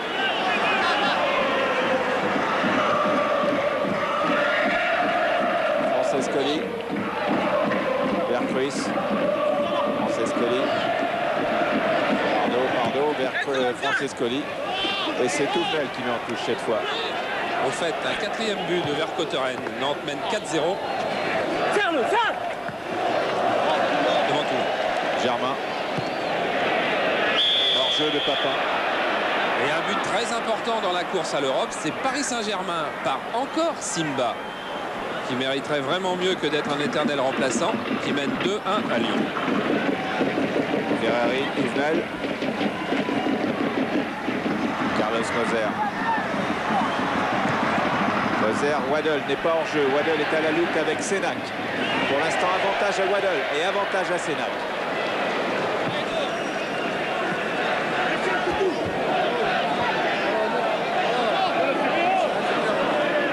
La fatigue commence à se faire sentir des deux côtés. C'est Denbourg qui sort du côté de Bordeaux et entrée de Stéphane Paille.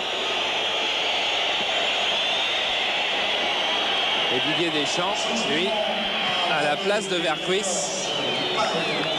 parce que Gérard Gilly a bien vu que du côté des Girondins de Bordeaux, eh bien, on prenait un petit peu plus de risques. Alors il fait rentrer un défenseur. Il gardera ses 3 attaquants ces 3 grosses individualités devant, Waddle, Papin, Francescoli, et tous les autres vont défendre.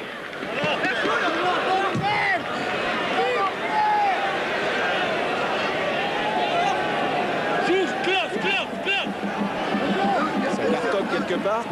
À Montpellier face à Lille, 5-0. Formidable l'équipe de Montpellier sur ce match. Qualifié en coupe.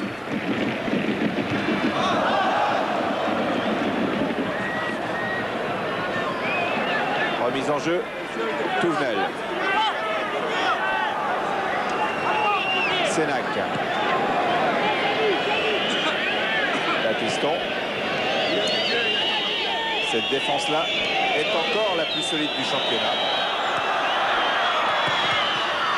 Touvenel. Touvenel, attention pour Stéphane Paille qui va toucher son premier ballon. Et commettre sa première faute.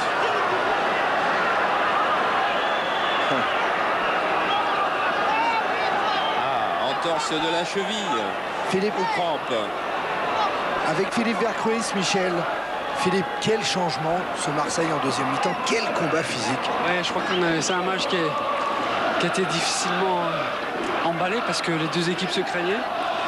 Mais je pense que nous, il fallait absolument gagner ce match. On n'avait plus le temps de calculer. C'est pour ça qu'on s'est livré à fond en deuxième mi-temps. J'espère que ça a payé parce qu'on a fait de gros efforts pour gagner ce match. Voilà, et on a vu de tels efforts que Franck Sauzet est victime de crampes. Ce qui est un petit peu inquiétant avant le déplacement à Lisbonne mercredi aussi. Il va falloir se refaire la santé très très vite. Hein. Bah, Sauzet Paille, regardez, vous avez vu tous les deux se taper la main. Ce ne sont pas deux ennemis, ils ont été ensemble très longtemps à Sochaux en équipe de France Espoir. Ah, ils ont fait le centre de formation, tout le parcours.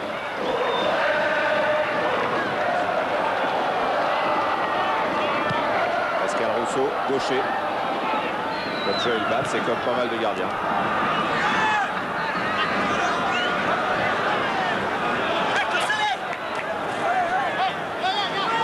Aucun incident dans ce match. Aïe. Ça c'est drôle. Carlos Moser qui réclame la touche. Et dès que le juge de touche l'a donné à Bordeaux, car la touche était bordelaise, il dit à l'arbitre, oui, vous avez bien raison. Ah, les cultures ne sont pas les mêmes en Amérique latine et en Europe.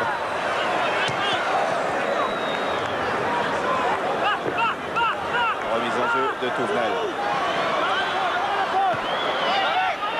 Ferreri et Moser met en corner. Et l'Olympique de Marseille ne doit pas croire que le match est gagné. Il suffit qu'il regarde le tableau d'affichage. Il y a toujours 1-0, un seul but à 0. Même si en deuxième mi-temps, il y a eu une grosse supériorité marseillaise. Les Girondins sont en train de reprendre le match par le bon bout. Losalovs au corner. Premier poteau. Sortie de Rousseau sur Deschamps. Frappe de Deschamps sur Batiston. Pressing de Papin. Et on va vite de l'autre côté avec Joseph-Antoine Bell qui va pouvoir assurer une relance propre sur Pardo dans les 5 dernières minutes maintenant. Lizarazu. Et c'est Waddle qui est venu défendre.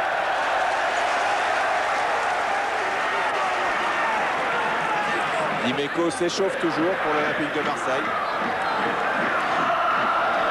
Dimeco, Gérard Gilly trouve un peu fatigué depuis quelques semaines. Et c'est pour ça qu'il a préféré titulariser Murat et Germain. On ne peut plus dire titulariser Germain parce que Germain est titulaire maintenant depuis plusieurs semaines. Dimeco qui a fait beaucoup de progrès physiquement depuis ses débuts à l'OM car c'est un produit du club. Et là, il y a une main.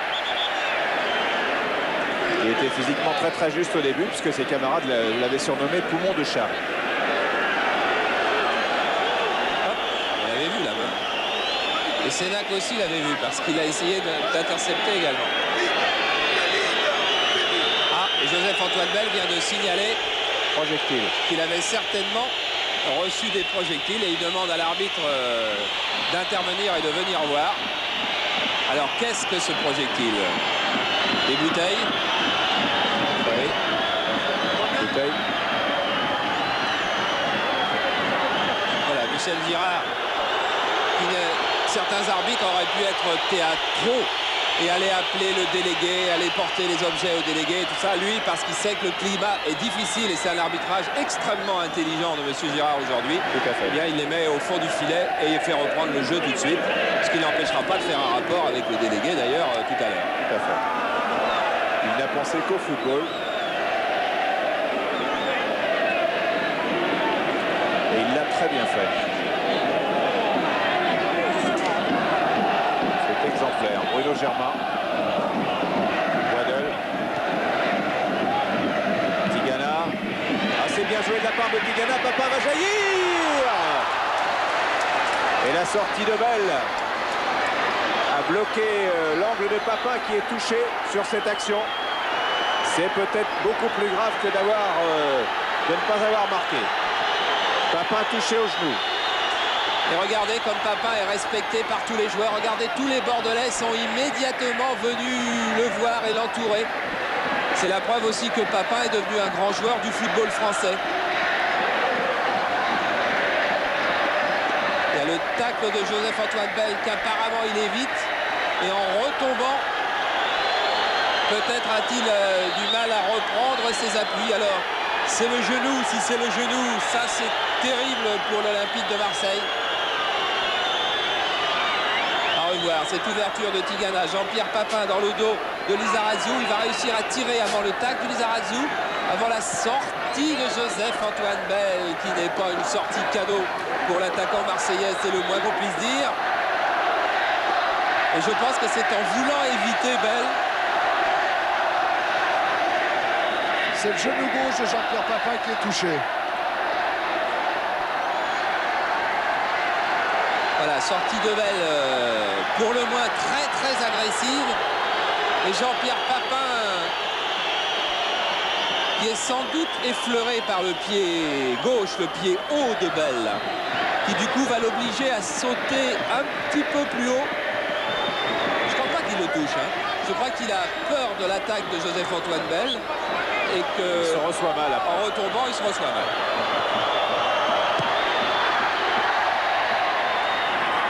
Un but de Bouderbala contre Sochaux pour le Racing, un partout. Voilà Papin pour Waddle. Waddle qui tente de contourner Lizarazu et Waddle crocheté par Lizarazu à 2 cm de la ligne de la surface. Regardez Chris Waddle, il dit c'est dedans, c'est pénalty. Michel Girard qui essaie de répliquer par le sourire.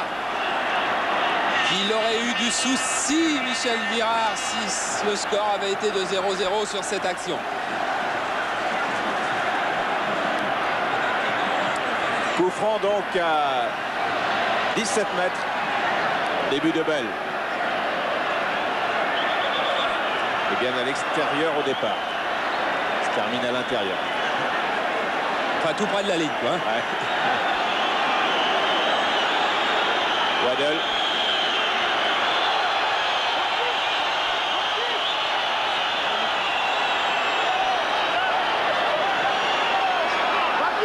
Allez encore un petit peu. Voilà. Frappe de Waddle, terrible but.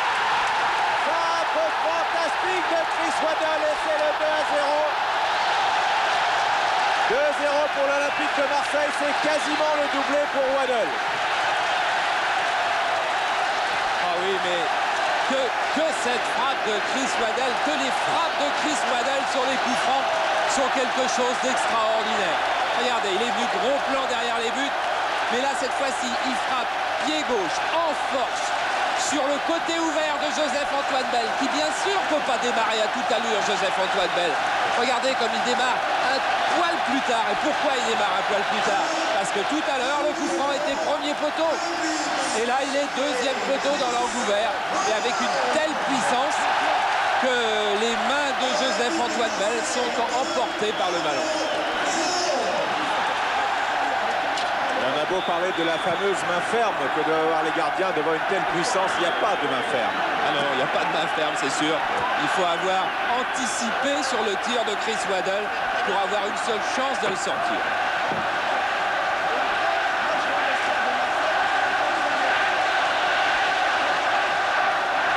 « 2-0 pour l'OM. Olsen, Stéphane Paille. Une frappe de Dogon. Attention, Ferreri, peut-être un but. Non, sortie de Pascal Rousseau dans les pieds de Stéphane Paille. Ah, Ferreri, Paille qui ont été tout près de réussir non pas un coup de théâtre, car ce ne serait pas une surprise complète que les Girondins de Bordeaux marquent. Et ce ne serait pas un coup de théâtre parce que le sort du match est scellé. Cette deuxième mi-temps n'avait vraiment rien à voir avec la première. Non, mais le match en lui-même nous aura confirmé que les Girondins de Bordeaux étaient bien l'équipe capable de gêner l'Olympique de Marseille tout au long de la saison.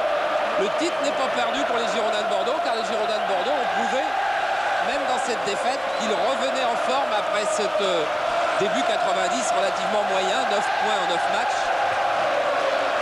Ils seront là pour la fin de saison. Il ne faut pas que l'Olympique de Marseille croie que le titre est déjà acquis.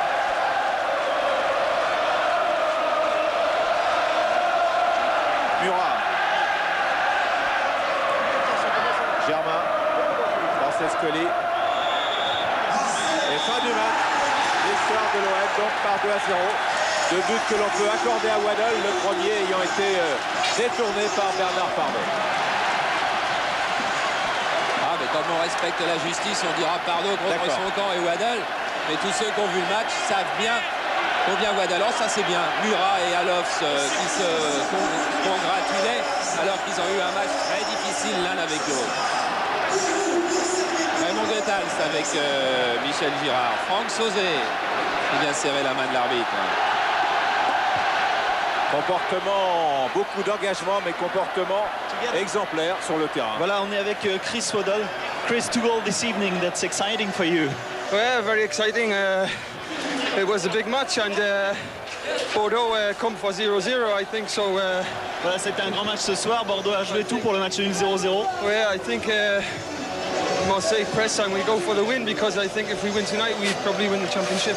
Voilà, nous sommes allés au pressing et nous devions gagner ce soir parce que si nous gagnions, nous avions de bonnes chances de gagner. Do you think Marseille won the title tonight? Yes, we were very tight, wound up, very tense because we knew this was the big match.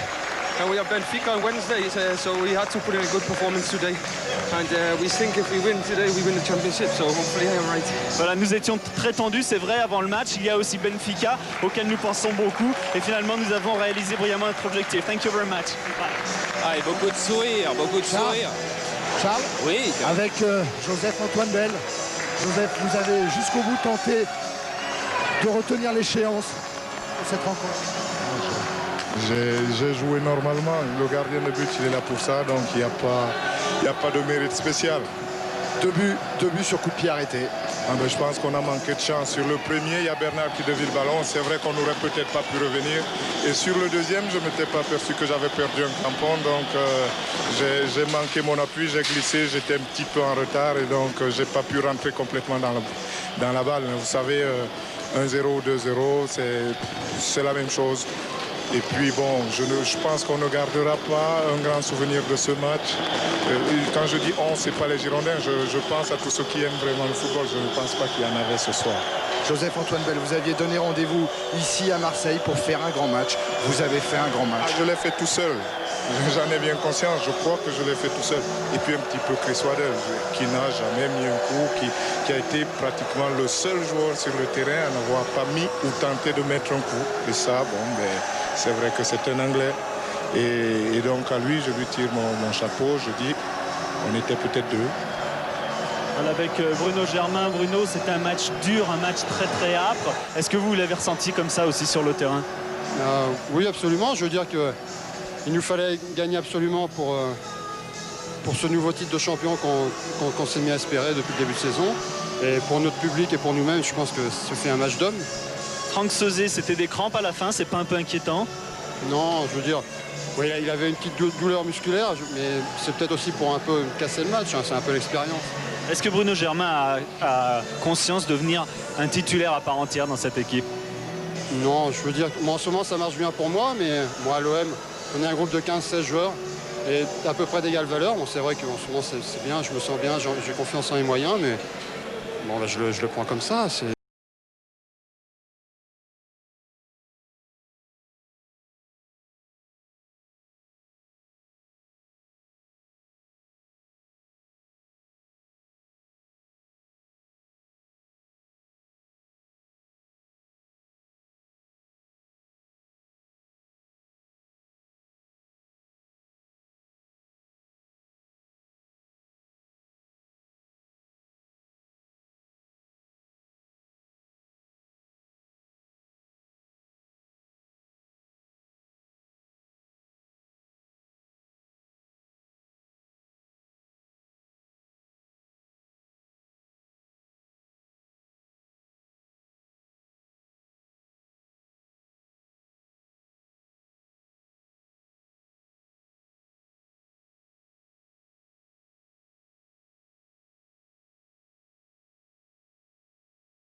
bien qu'on dresse un feu d'artifice à lui et aux autres.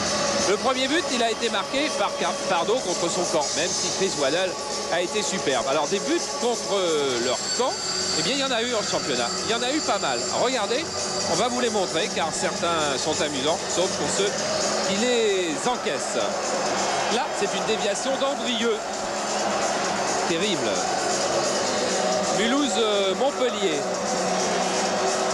Derzakarian qui bat Rust et Rust fou de rage. Nouveau but contre son camp. On passe à PSG Toulon. Longue ouverture de Toulon. Une volée et reprise de qui? De Philippe Janol. Lille-Auxerre, car ça arrive à des gens très très sérieux. Basile Boli par exemple. Petit lobe par-dessus Martini. Aïe aïe aïe. On va retrouver un joueur qui a été bien malheureux cette saison parce que souvent blessé et qui là va encore être assez malheureux. Regardez Diaz, il centre et c'est Philippe Janol qui est à la réception et qui marque encore contre son camp. Toulouse RP1, Bouderbala, attaquant qui se retrouve défenseur, c'est lui qui bat Almeta. Saint-Étienne-Auxerre. Et qui fait la tête plongée? Darras et Martini qui prend le deuxième but contre son camp de la saison. Montpellier-Toulon. Toulon est là. Pister. Oh, Pister à contre-pied. Épouvantable pour le gardien de Montpellier. Sochaux-Monaco. Vogel. Ah là là. Interception des Sochaliens. Et c'est Poulain du pied gauche qui bat Jean-Luc Ettori. De quoi hurler. PSG Sochaux. Et là, Loret, alors que la balle ne serait sans doute pas rentrée, mais enfin, c'est pas commode. Et maintenant, un PSG Saint-Étienne. Oh là, il est malheureux, Primard, de marquer contre son camp, là aussi. Et il reste encore un cas de Marseille. Celui-là est tout récent. Alain Roche était au centre de la défense de l'Olympique de Marseille. Eh bien, c'est lui qui devance Pascal Rousseau. Et nous revoilà avec le dernier, celui de Pardo, mais enfin qui n'y pouvait quand même pas grand-chose, mais qui change tout de la face du coup franc de Chris Waddell. Et ça fait 68 buts marqués par l'OM depuis le début de la saison. Et Joseph-Antoine Bell, souvent superbe, notamment sur cette tête de Vercruit. Voilà, on retrouve Franck Sauzet. Franck, on s'inquiétait, on vous a vu avec des crampes en fin de match, qu'est-ce qui se passe? Ça prouve que les matchs que l'on dispute à l'heure actuelle sont très très forts au niveau de l'intensité et que même si on récupère bien, on peut avoir quelques moments de faiblesse. Cela dit, quand on gagne comme ça 2-0, on oublie vite ces petits moments un petit peu de douleur, on pense qu'à une chose, c'est la victoire et la joie que cela procure. Est-ce que l'Olympique de Marseille n'a pas laissé beaucoup de force dans ce match qui était très dur, très physique par rapport au match qui vous attend en Coupe d'Europe? Vous savez, lorsque l'on joue contre Bordeaux, qui est quand même une équipe de championnat excellente, puisqu'elle était première quand même à l'issue de ce match de ce soir, on n'a pas le droit, disons, d'essayer de s'économiser en vue de la Coupe d'Europe. On a livré un match plein où vraiment on a voulu s'imposer. Et je crois que c'est ce qui a fait la différence, c'est qu'on a tellement jeté nos forces dans la bataille qu'on a réussi finalement à surprendre cette équipe et c'est tout en notre honneur. Cette équipe de Bordeaux, vous l'avez trouvée changée par rapport à celle que vous aviez affrontée, qui vous avait battu 3-0 au match aller? Non, pas du tout. Bordeaux est une excellente équipe. Elle l'a prouvé encore ce soir malgré la défaite. C'est vrai que la première partie du championnat, nous n'étions pas encore très très bien réglés. Il y avait de nombreux nouveaux qui étaient arrivés au club et il y a toujours un petit problème d'adaptation. Nous allons de mieux en mieux, nous nous trouvons de plus en plus sur le terrain.